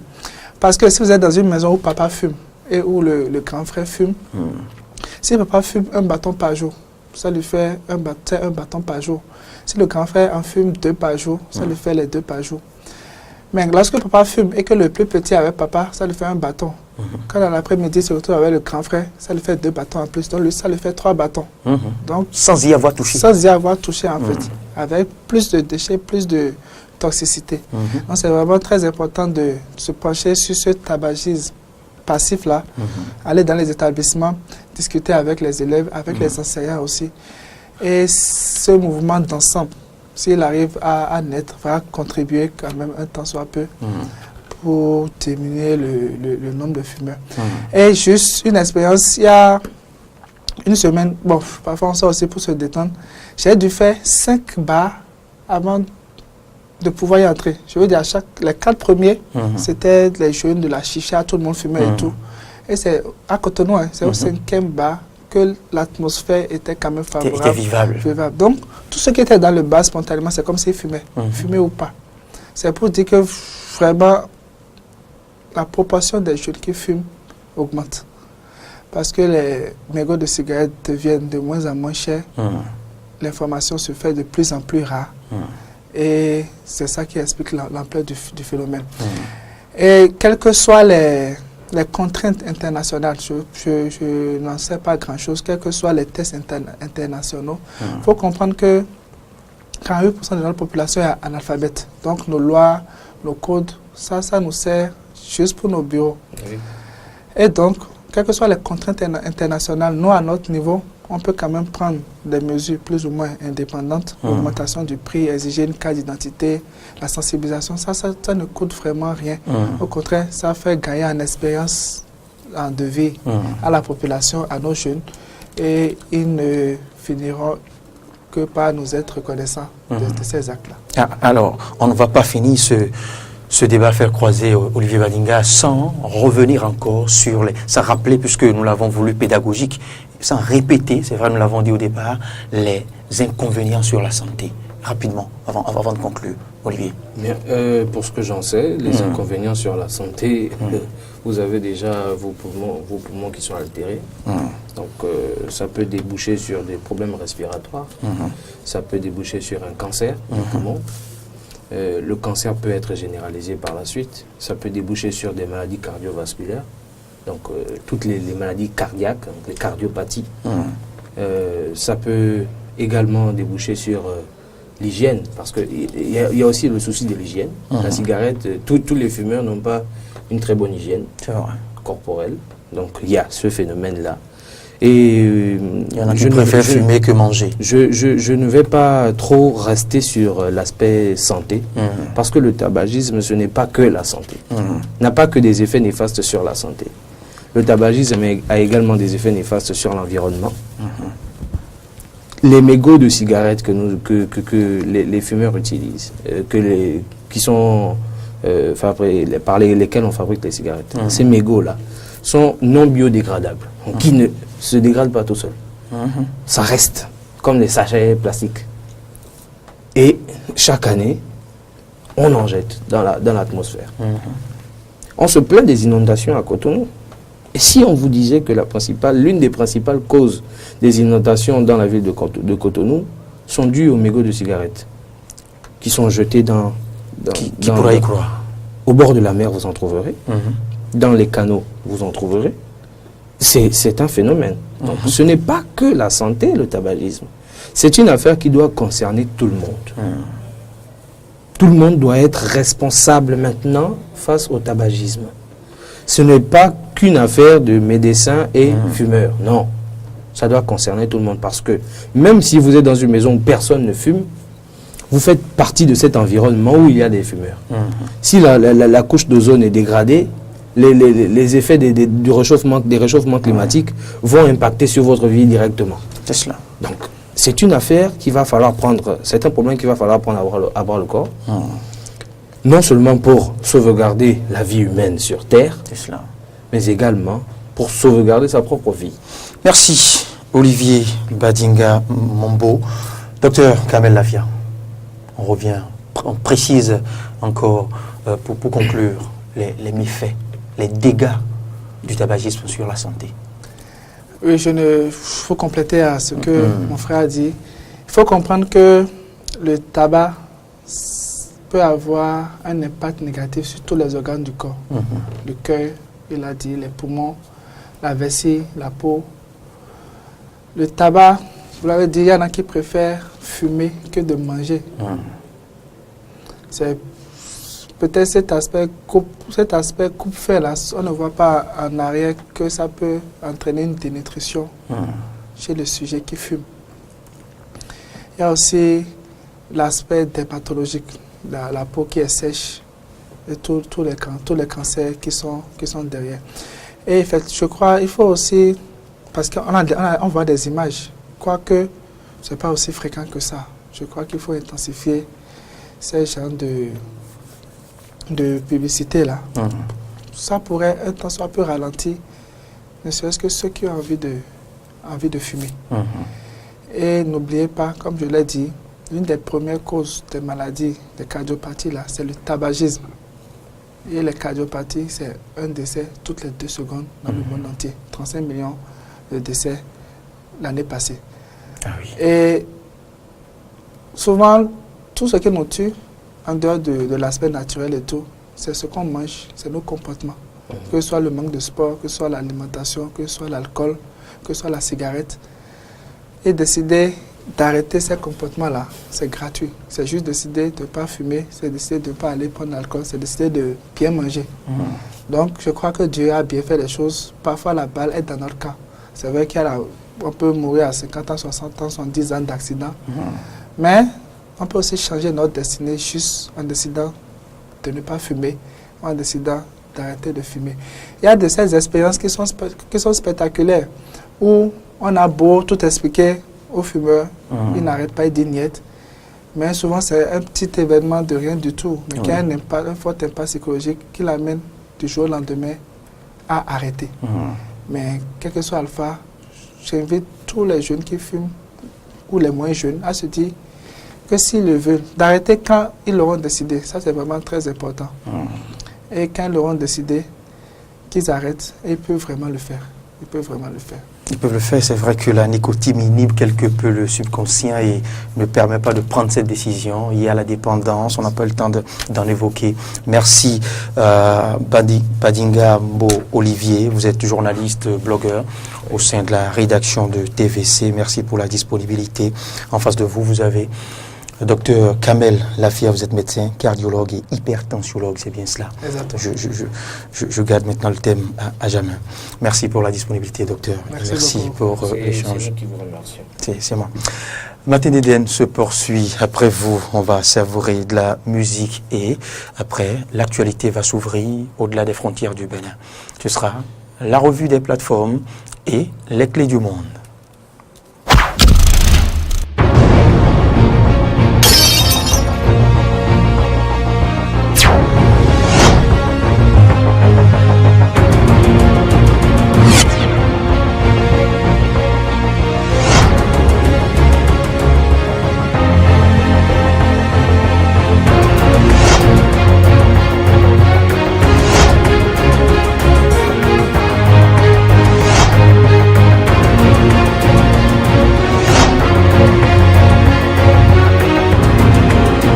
Le service commercial de Diaspora FM et Eden TV au 62 79 32 32. Eden TV, Diaspora FM, le bonheur d'être à vous.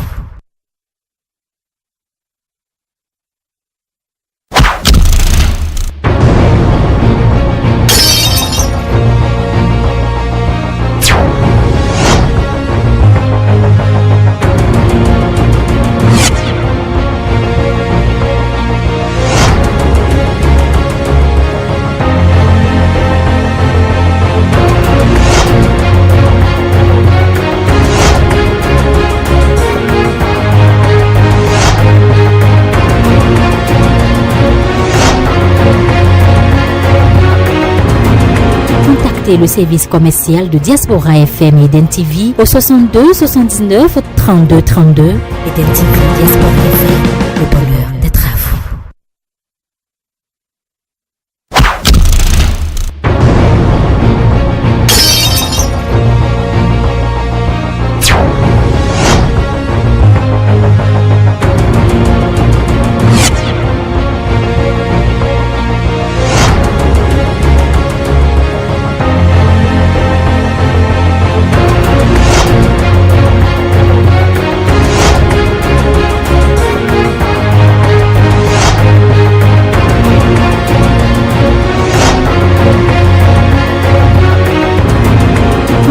Le service commercial de Diaspora FM et Eden TV au 62 79 32 32. Eden TV, Diaspora FM, le bonheur d'être à vous.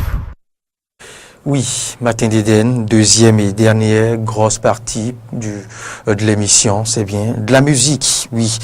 Pas avec un musicien, mais avec un animateur. Bonjour Ahmed.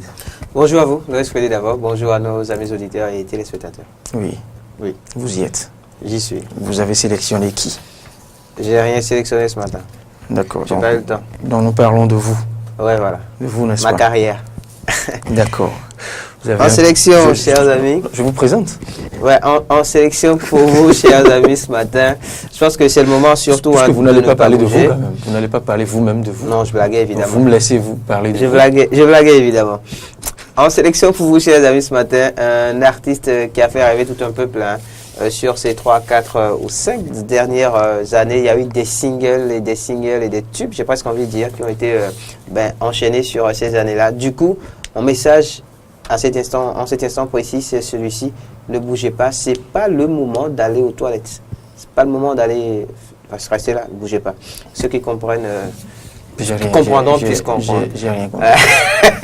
Non, j'ai rien compris.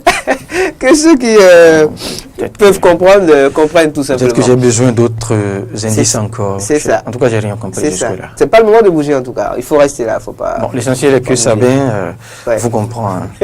Sabin vous comprend. Je pense qu'on me comprend aussi sur ce plateau. D'accord. Alors, il nous a proposé, bien sûr, quand on évoque son nom, déjà on ne peut pas ne pas penser à ce grand monsieur de la musique béninoise dont il est le fils, déjà.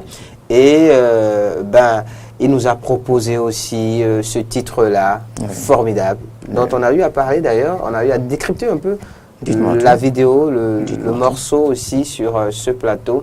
Je pense qu'on doit remonter à quelques semaines ou mois en arrière maintenant. Une collaboration notamment avec un membre de l'ex-groupe Hardies, puisque le groupe n'existe plus en tant que tel maintenant. Collaboration avec Herman Mano, du groupe Hardies. Le Gozo National. Le Gozo National, voilà.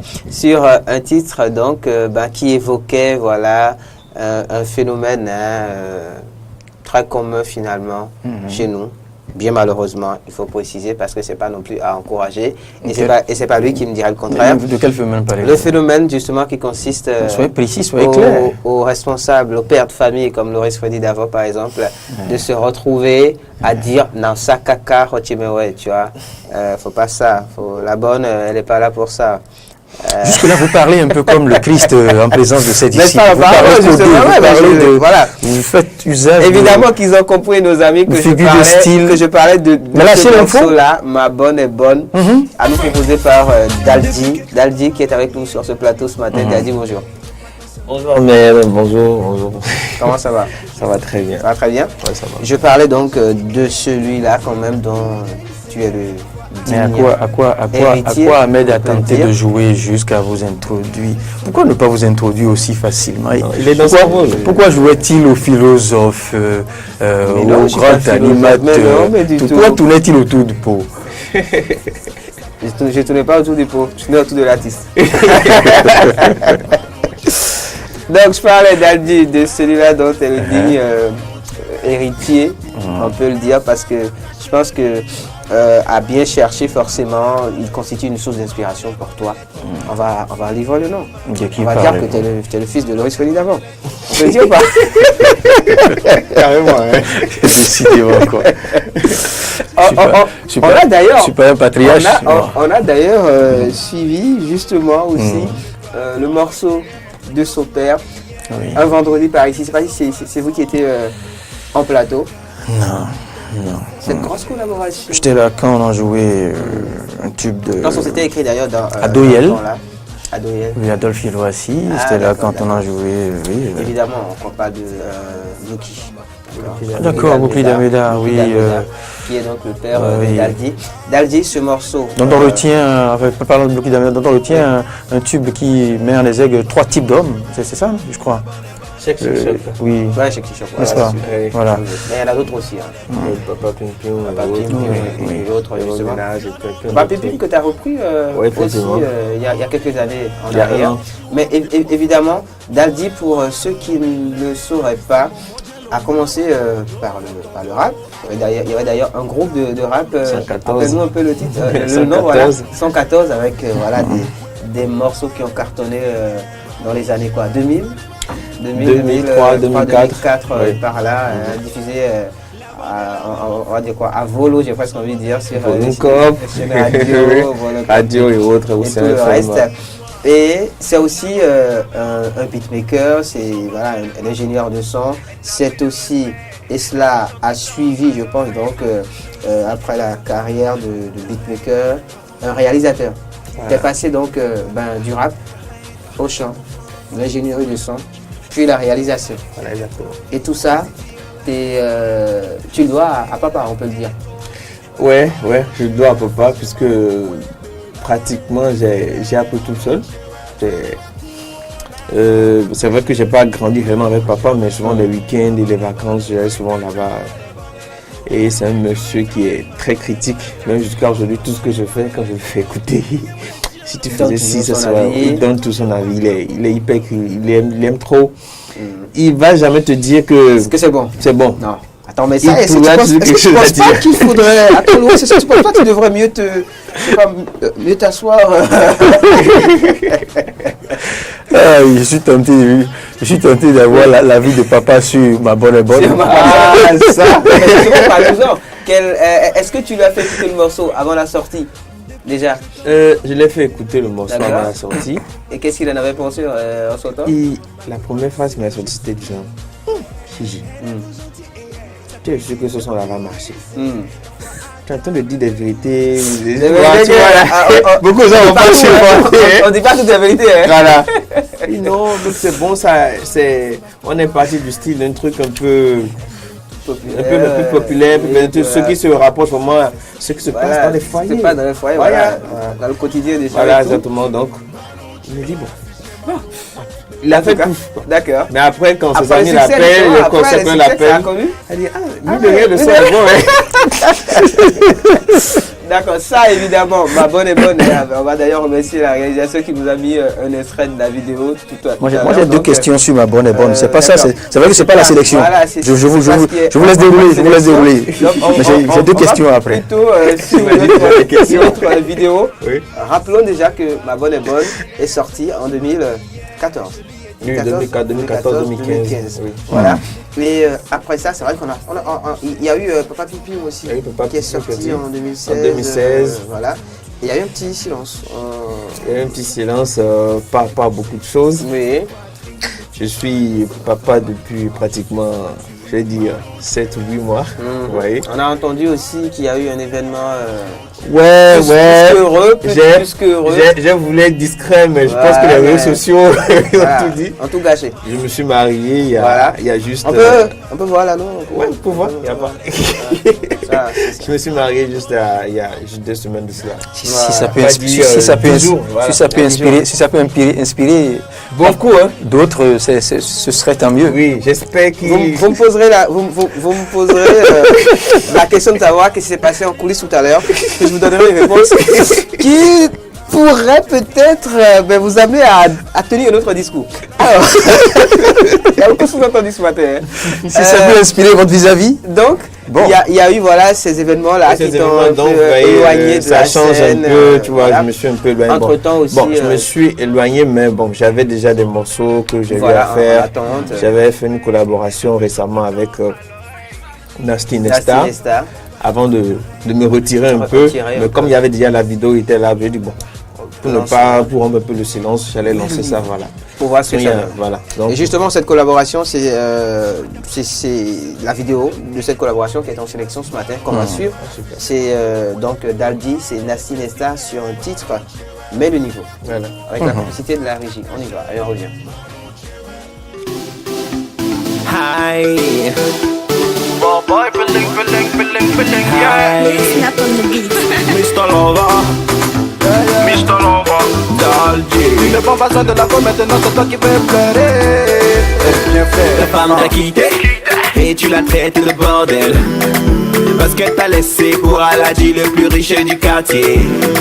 Tu dis t'es fou d'elle, mais tu sors pas le cash money. C'est toujours elle qui se bat pour que tu sois sapé comme jamais. Aujourd'hui tout est fini. Elle est tellement fatiguée qu'elle est partie. Tu lui as promis tant de belles choses, mais maintenant tu ne fais plus rien. Et tu la traites de tous les noms. Qu'elle est une femme matérialiste, qu'elle t'a laissé pour un autre. Au fond de toi t'as fait le con. Mais le niveau l'amour seul ne suffit plus. C'est pas ça, c'est ma volonté. Faut mettre un peu de piment.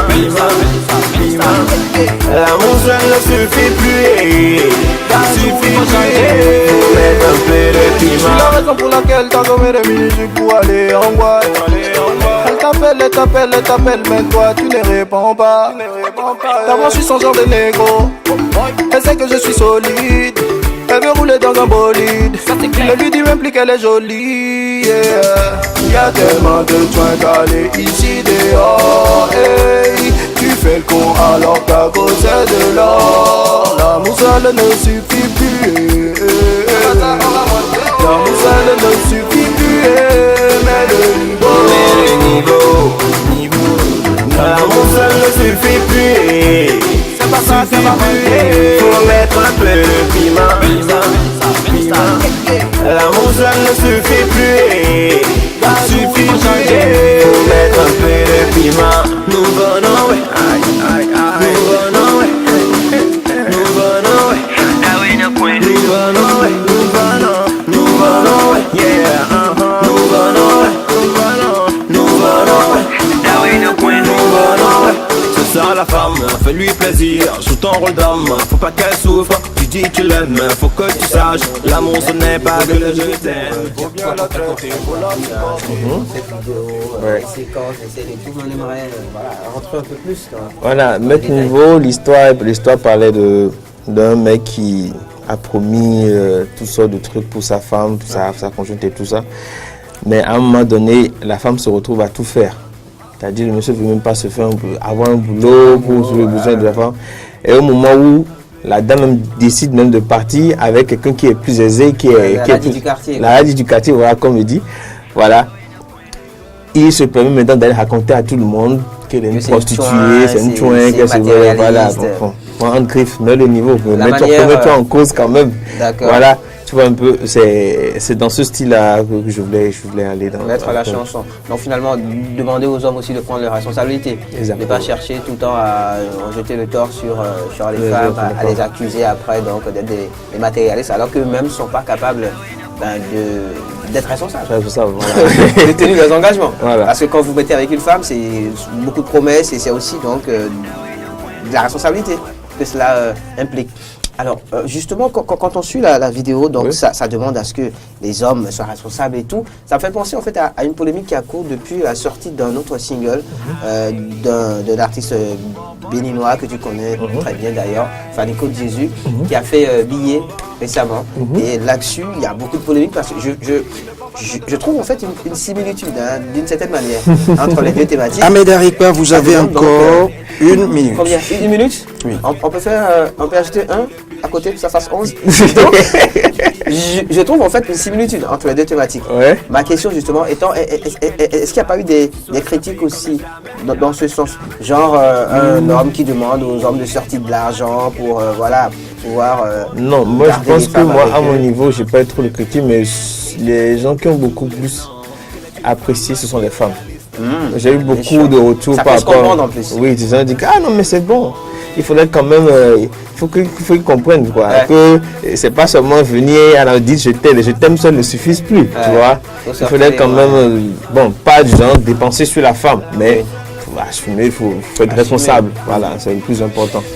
Vidéo tournée ici au Bénin ou tournée entre ici et Ouaga. Donc l'intro, il y a l'échangeur de Ouagadougou, voilà. Ouaga où tu vis quand même depuis...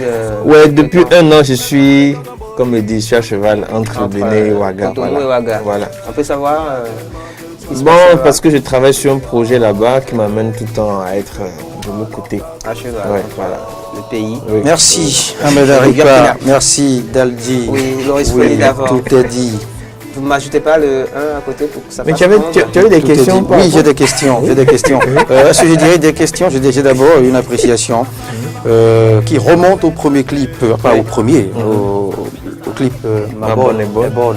Oui, vous direz à votre réalo qu'il a fait un travail formidable. Je suis le réalo. Le réalo, c'est moi-même. Le directeur du casting. D'accord, le directeur du casting. Voilà. Le casting est parfait. Comment se porte votre bonne? On en avait parlé quand on avait parlé exactement de ça sur le Cultimag. Elle va bien la bonne. Elle va bien, super bien. Vous lui transmettrez nos amitiés. Un parfait casting. Vous lui transmettez nos amitiés. Et à Dragomi, un monsieur formidable que j'apprécie. Formidable. Je profite pour lui faire vraiment un big up. Dragomi qu'on a vu aussi dans la vidéo. Oui, parce que c'est lui que Ahmed, vous allez faire l'effort de nous ramener. Bien sûr, bien sûr. Il n'y a pas de souci. C'est un monsieur formidable. Vous direz Daldi à la bonne que Loris Foli d'abord aimerait bien s'offrir ses services. Non. C'est ce qu'il m'a confié. J'ai jamais dit ça. Il m'a confié. Non, j'ai jamais dit ça. Après l'émission, j'ai juste fait un coucou à la bonne. C'est tout. Pour finir, Loris Foli d'abord, on va quand même dire aux auditeurs qui nous suivent sur la 102.3 qu'on poursuit avec Daldi tout à l'heure, donc sur la musique, l'actualité de l'artiste, ces plateformes sociales. Voilà, ils auront tous ces détails là, donc sur la radio on parlera aussi des projets en cours qui arrivent et tout, donc qu'ils prennent rendez-vous tout à l'heure sur la 102.3 à partir de 11h sur Diaspora. Merci Daldi, et bien des choses à papa, au doyen Bloki d'Almeida, qui est au Bénin, je crois. Oui, très bien, vous lui direz toutes nos amitiés. Et venez avec lui un de ces quatre sur ce plateau. J'adore les tubes d'hier, on vous en aurait parlé. Parce qu'il est lui-même un homme d'hier en fait. Oui, j'adore. J'adore les tubes d'hier. J'adore les mélodies immortelles pour ne pas répéter un extrait d'une émission de la radiodiffusion nationale avec Guy Papo et autres doyens dont j'oublie le nom. Oui. Alors, Matédé Den se poursuit après vous, ce sera James William Baguidi qui, vous le savez, a plaisir de nous emmener au-delà des frontières du Bénin, dans les clés du monde, l'actualité. Oui. Je ne sais pas si vous la connaissez. Non. Une excellente, talentueuse artiste, franchement, qui nous propose un titre Olé Olé, c'est exceptionnel, suivez. Faites l'effort de mettre la vidéo. C'est rare que vous appréciez bien sûr. Rien que le talent, sans dire un mot sur le physique. Merci, à tout à l'heure sur la 102.3. Matéria se poursuit donc.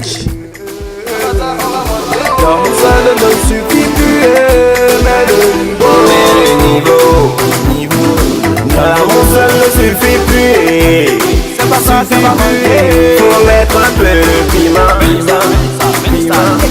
L'amour seul ne suffit plus, faut mettre un peu de piment. Nous venons,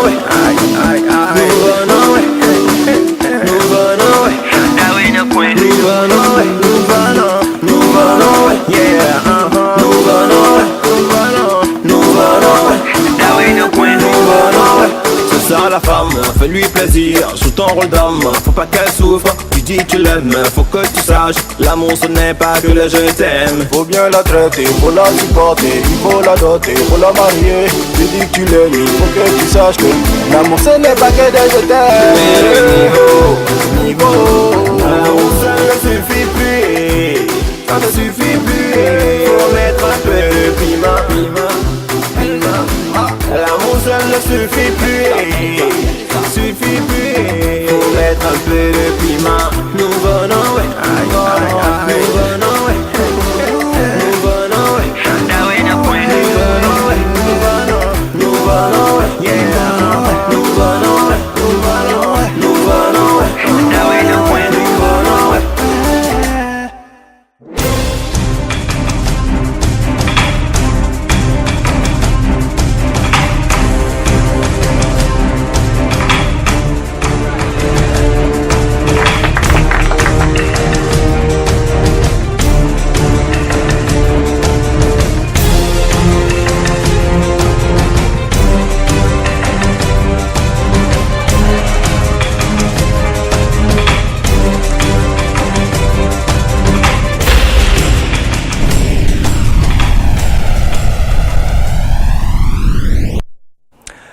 Mesdames, Messieurs, bienvenue dans la toute dernière rubrique de cette émission. C'est bien les clés du monde. Nous sommes au Niger, cette fois-ci, avec James William Baguidi. Niger, présidentielle 2021. Pourquoi Issoufou n'oserait-il pas un troisième mandat? C'est une interrogation qu'on aura décortiquée ensemble avec James.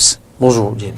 Bonjour, Loris. Bonjour à tous les amis téléspectateurs et bien sûr à tous les auditeurs. Oui, et c'est plus intéressant à plus d'un titre. Vous le comprendrez tout au long de ce numéro des Clés du Monde. Alors, ceux qui se sont hasardés à lui proposer ouvertement de se présenter à la présidentielle de 2021 pour se succéder à lui-même, eh bien, dans le cadre d'un nouveau mandat, en ont eu pour leur compte. 2 jeunes de ce pays, qu'est le Niger, vous le savez, 2 jeunes de la société civile de la ville de Zender, eh bien, passent ce jeudi 31 mai devant les tribunaux pour complot contre le régime constitutionnel nigérien.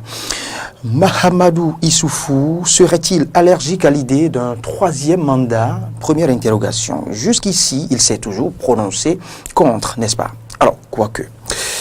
Question numéro 1 à James William Baguidi. Pourquoi intenter des poursuites contre des citoyens pour avoir appelé à se présenter à une élection présidentielle?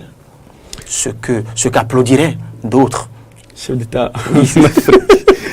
Oui, vous savez, Mahamadou Issoufou n'est pas celui qui a intenté des procès contre les 2 jeunes de Zender qui ont proposé qu'il soit candidat en 2021 pour un nouveau mandat de 5 ans. C'est plutôt donc le procureur qui a pris cette initiative et on sait quand même que le procureur a quand même un peu à répondre vis-à-vis du ministre de la Justice, vis-à-vis de l'exécutif. Ouais. Et donc, il a probablement peut-être été instruit ou il s'est donné la liberté de le faire en sachant qu'il n'était pas en train de violer les tests non pas les tests, mais la volonté, d'aller contre la volonté du président de la République. Alors, que se passe-t-il exactement? Effectivement, ces 2 jeunes se sont prononcés ouvertement il y a quelque temps en appelant le président Mahamadou Issoufou en disant en tout cas qu'il avait réalisé de très belles choses en 8 ans au pouvoir et donc qu'il souhaiterait qu'il se maintienne au pouvoir au-delà des 2 mandats qui lui étaient donc autorisés par la Constitution. Et c'est justement cet article, un article de la Constitution, l'article 47 de la Constitution du Niger, qui dispose très clairement que le président de la République est élu pour un mandat de 5 ans, renouvelable une seule fois. Il précise encore cet article que nul ne peut être candidat pour un nouveau mandat s'il a déjà été président par 2 fois. Et puis, il y a un autre article de la Constitution qui parle de la révision, l'article 185 si je ne m'abuse, qui précise exactement ceci. L'article 47 de la Constitution ne peut faire l'objet d'aucune révision. Et donc, proposer de réviser la Constitution, c'est déjà une violation de la Constitution au Niger. Et c'est sans doute dans cette dynamique, pour décourager ce genre de discours, que le procureur a pris cette initiative de poursuivre ces 2 jeunes qui risquent donc de passer quelques jours en prison. En tout cas, ils sont en garde à vue depuis 3 jours maintenant et qui risquent donc de passer quelques semaines, voire quelques mois en prison pour avoir appelé le président de la République à se maintenir au pouvoir au-delà de ce que lui prescrit la Constitution du Niger. Une première quand même sur le continent, James William Baguidi. Alors, comment comprendre cette réticence du président, du chef d'État nigérien, de retoucher à la loi fondamentale de son État, alors que c'est paix sur le continent, en fond, je dirais... Voilà. Vous donnerez peut-être l'exemple du président tchadien qui vient de réviser pour la 2e fois. Pas seulement. C'est déjà pas si facile de réviser une fois la Constitution. Oui. Il vient de réviser la Constitution pour une 2e fois.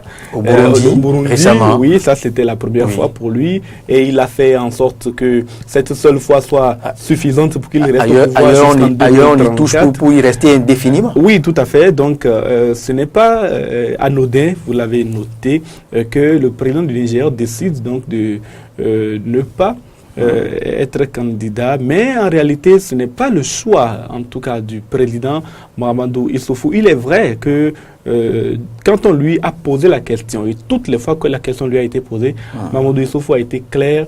À la fin de son second mandat en 2021, il organisera les élections qu'il promet libres et transparentes et il passera le témoin à un nouvel acteur politique qui aura gagné ces élections, que ce dernier soit de l'opposition ou de son camp présidentiel à lui. Et donc, ce qu'il faut noter, c'est que c'est la constitution du Niger, je l'ai déjà dit, les articles 147, 185, etc., qui prescrivent qu'on ne peut pas réviser certaines parties de cette constitution. Mais comment en est-on arrivé à ce que des dispositions comme celle-là entrent dans la constitution? Cela est le résultat d'une histoire tumultueuse au Niger.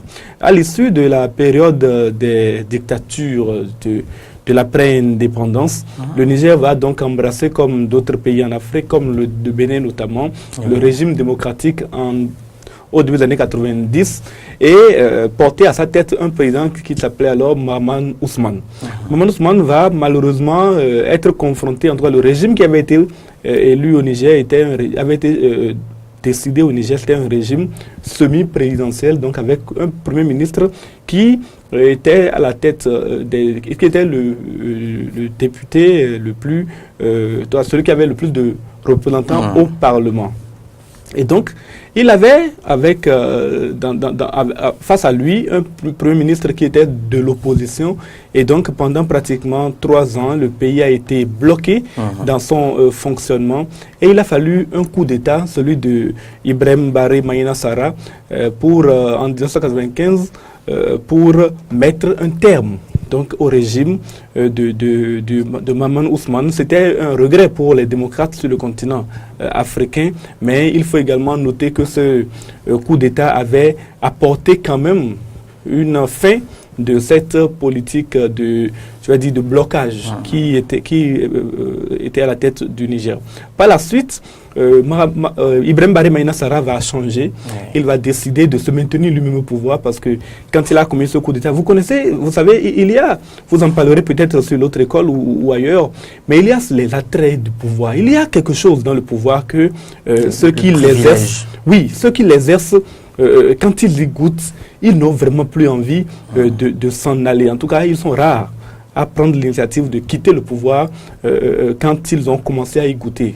Cet attrait de pouvoir, en tout cas, a touché Ibrahim Baré Maïna Sara, qui a décidé de se présenter lui-même à l'élection présidentielle et s'est fait élire donc président de la République. On ne sait pas. En tout cas, l'élection a été boycottée par l'opposition, a été fortement contestée, a été fortement boycottée également par la population. Mais Ibrahim Baré Maïna Sara a été élu président de la République et il a instauré un régime plutôt dur jusqu'à ce que en 1999, Daouda Malamouanké, un militaire, fasse un nouveau coup d'État au Niger et chasse Ibrahim Baré Maïna Sara du pouvoir. Le chasser du pouvoir aurait été même mieux, mais il a été tué par sa garde présidentielle à l'aéroport. Et il y a une chanson de Alpha Blondy qui rappelle l'événement quand il dit le président a été balayé par une rafale de mitraillettes. Il faisait référence à Ibrahim Baré Maïna Sara parce que c'est justement une rafale de mitraillettes qui a touché Ibrahim Baré Maïna Sara à l'aéroport. Son gouvernement n'a même pas été destitué quand le coup d'État a eu lieu. Daouda Malamouanké a pris le pouvoir. Il a laissé le Premier ministre de l'époque, Ibrahim Mayaki, exercer les fonctions qui étaient les siennes. Et il a organisé des élections. Voilà au moins un exemple. Daouda Malamouanké, de regretter mémoire, il est décédé en 2004. Il fut l'un des très rares chefs d'État, en tout cas arrivé au pouvoir par coup d'État, à ne pas avoir cherché à se maintenir au pouvoir, à ne pas avoir cherché même à obtenir les attraits du pouvoir, les privilèges du pouvoir. Notamment, il y a une scène dont je me rappelle toujours. Daouda Malamouanké, dans son véhicule, la Jeep militaire qu'il a conservé en tant que président de la République, est tombé en panne en pleine rue à Niamey et il est descendu avec ses gardes du corps et ils ont poussé la voiture ensemble. Donc il faisait office d'exemple aux yeux d'un certain nombre d'observateurs. Il a organisé les élections qui vont porter au pouvoir Mamadou Tandja. Vous vous souvenez sans doute de ce nom-là. Ce président, Mamadou Tandja, quand il va arriver au pouvoir, va exercer, bien entendu, dans la légalité, toute légitimité, son premier mandat, et va même se faire élire pour un deuxième mandat. Mais vers la fin de ce deuxième mandat, un peu dans une période semblable à celle que vit aujourd'hui le président Mahamadou Issoufou, le président Mamadou Tandja va décider de changer la constitution. Or, déjà, à cette époque, la constitution du Niger n'admettait pas de modification pour un maintien au pouvoir. Parce que cette constitution a été élaborée du temps de Daouda Malamouanké, qui a bien veillé à ce que aucun autre chef d'État arrivé au pouvoir ne puisse toucher à ces éléments-là. Mais le président de la République, Mamadou Tandja, va décider, on l'a surnommé plus tard le président dissolvant, ça c'est un surnom que je dois à mon ami Wilson Gakwetor, que je salue au passage. On l'a appelé le président dissolvant parce qu'il a commencé par dissoudre. D'abord, il a demandé à la Cour constitutionnelle de valider sa volonté de modifier la Constitution. La Cour s'y est opposée. Il a dissous la Cour constitutionnelle. Il a d'abord commencé par l'Assemblée nationale, le pouvoir. Le régime lui donnait le pouvoir de dissoudre l'Assemblée nationale, mais l'Assemblée était majoritairement hostile à son idée de réviser la Constitution. Il a dissous l'Assemblée nationale, il a dissous la Cour constitutionnelle, il a dissous la Cour suprême, il a dissous beaucoup d'institutions et il renomme. Il a déblayé complètement. Oui, c'est pour ça qu'on appelle le président dissolvant.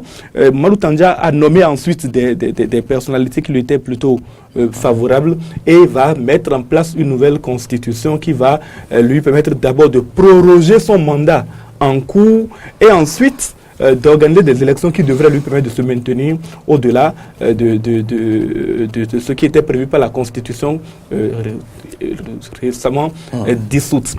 Mal lui en a pris. Un nouveau coup d'État va se produire contre lui cette fois-ci. C'était donc en 2009. Le président Mamadou Tandja sera arrêté. Il n'a pas été tué fort heureusement. Il sera arrêté. Le régime, un groupe de militaires donc va prendre le pouvoir. Mettre Mamadou Tandja dans une résidence proche de la présidence de la République, surveillée. Il sera même envisagé qu'il soit jugé pour avoir violé la Constitution. Et ensuite, ce régime va, en quelques 2 ans, en tout cas ils sont quand même passés un peu de temps au pouvoir, beaucoup plus que Daouda Malamouanké, organiser les élections. C'était Salou Djibo qui était à la tête de ce régime-là, organiser les élections. Et c'est à l'issue de ces élections, et avant ces élections, bien sûr, la nouvelle constitution, celle de la 7e République nigérienne. Et quand on parle de 7e République, vous vous imaginez le nombre de fois que la constitution a pu changer donc, au Niger. C'est celle de cette 7e République qui va être mise en place, et c'est elle qui a officié à l'élection de Mahamadou Issoufou à la tête de l'État, et il a ensuite été reconduit. Donc c'est dans cette circonstance-là que Mahamadou Issoufou bénéficiait de cette histoire, héritier en tout cas de cette histoire, de cette succession de coups d'État. Je pense qu'il est conscient qu'il n'est pas raisonnable de tenter de modifier de nouveau la Constitution, surtout si c'est pour se maintenir au pouvoir. Alors, James, comment ont-ils réagi, les partisans de Mahamadou Issoufou? Bon, les partisans de Mahamadou Issoufou, membres de son parti politique notamment, savent très bien qu'ils ne peuvent pas appeler le président de la République à se maintenir et ils sont plus ou moins déçus parce que vous savez, quand on est au pouvoir, quand on a un chef d'État qui exerce les fonctions, on bénéficie aussi des subsides et cela fait également le plaisir de ses partisans. Donc, on a entendu Mohamed Bazoum, qui est le président du parti au pouvoir, estimer qu'on ne devrait pas condamner ces jeunes gens qui ont appelé le président à se maintenir au pouvoir, mais ce n'est pas pour autant que lui aussi il a fait. Non, il ne l'a pas fait. Il a estimé simplement qu'un régime a vocation à se consolider, à se maintenir. Il n'a pas parlé du président, mais il a parlé du régime qui a vocation à se maintenir. Et donc, c'est dans un certain malaise que ces partisans du président Issoufou sont obligés aujourd'hui de voir en tout cas le champion en train de finir son second. Mahamadou Issoufou va-t-il respecter, je dirais, va-t-il garder intacte cette position? Fait-il confiance? Qui alors pour le succéder, James? Je pense que Mahamadou Issoufou n'a pas le choix et il le sait très bien. Ne reviendra-t-il pas sur sa décision? Ça, je ne saurais en juger parce qu'on a déjà vu des gens modifier des constitutions qui sont censées ne pas être révisables. On l'a vu en Mauritanie, on l'a vu donc également au Niger. En l'espèce, je pense que Mamadou Issoufou, tel qu'il s'est prononcé jusqu'à présent, n'a pas l'intention de se représenter. Si cela doit arriver, il aura donc commis un parjure et le risque que l'histoire se bégaye encore dans son pays n'est pas exclu. Maintenant, en termes de partisans, il y en a beaucoup qui peuvent lui succéder, mais il y a également un candidat important de l'opposition, c'est Hama Hamadou, qui est l'ancien président de l'Assemblée nationale, qui fut un partisan de Mamadou Issoufou, qui aujourd'hui se trouve en exil, mais qui pourrait être candidat à la succession de Mamadou Issoufou. Et donc, on est dans l'expectative pour le moment. Merci, James. C'est tout pour ce numéro de Matin d'Éden. Rendez-vous demain pour un autre numéro, pour le dernier numéro, pour le compte de cette semaine. Moi, je vous retrouve dans un peu moins de 2 heures pour le point de l'actualité au Bénin, en Afrique et dans le reste du monde. C'est donc à 13h. Bonne journée. Toujours croire en toi. Olé, olé. Olé, olé, oh. Olé, olé. Olé, olé, oh. Tu sais, dans la vie, il y a un temps pour tout. Olé, olé, oh. Tu dois te battre si tu veux sortir du trou. Olé, olé, oh. Tu sais, dans la vie, faut jamais baisser les bras. Même quand ça ne va pas, ne te décourage pas. Il faut garder la foi et toujours croire en toi.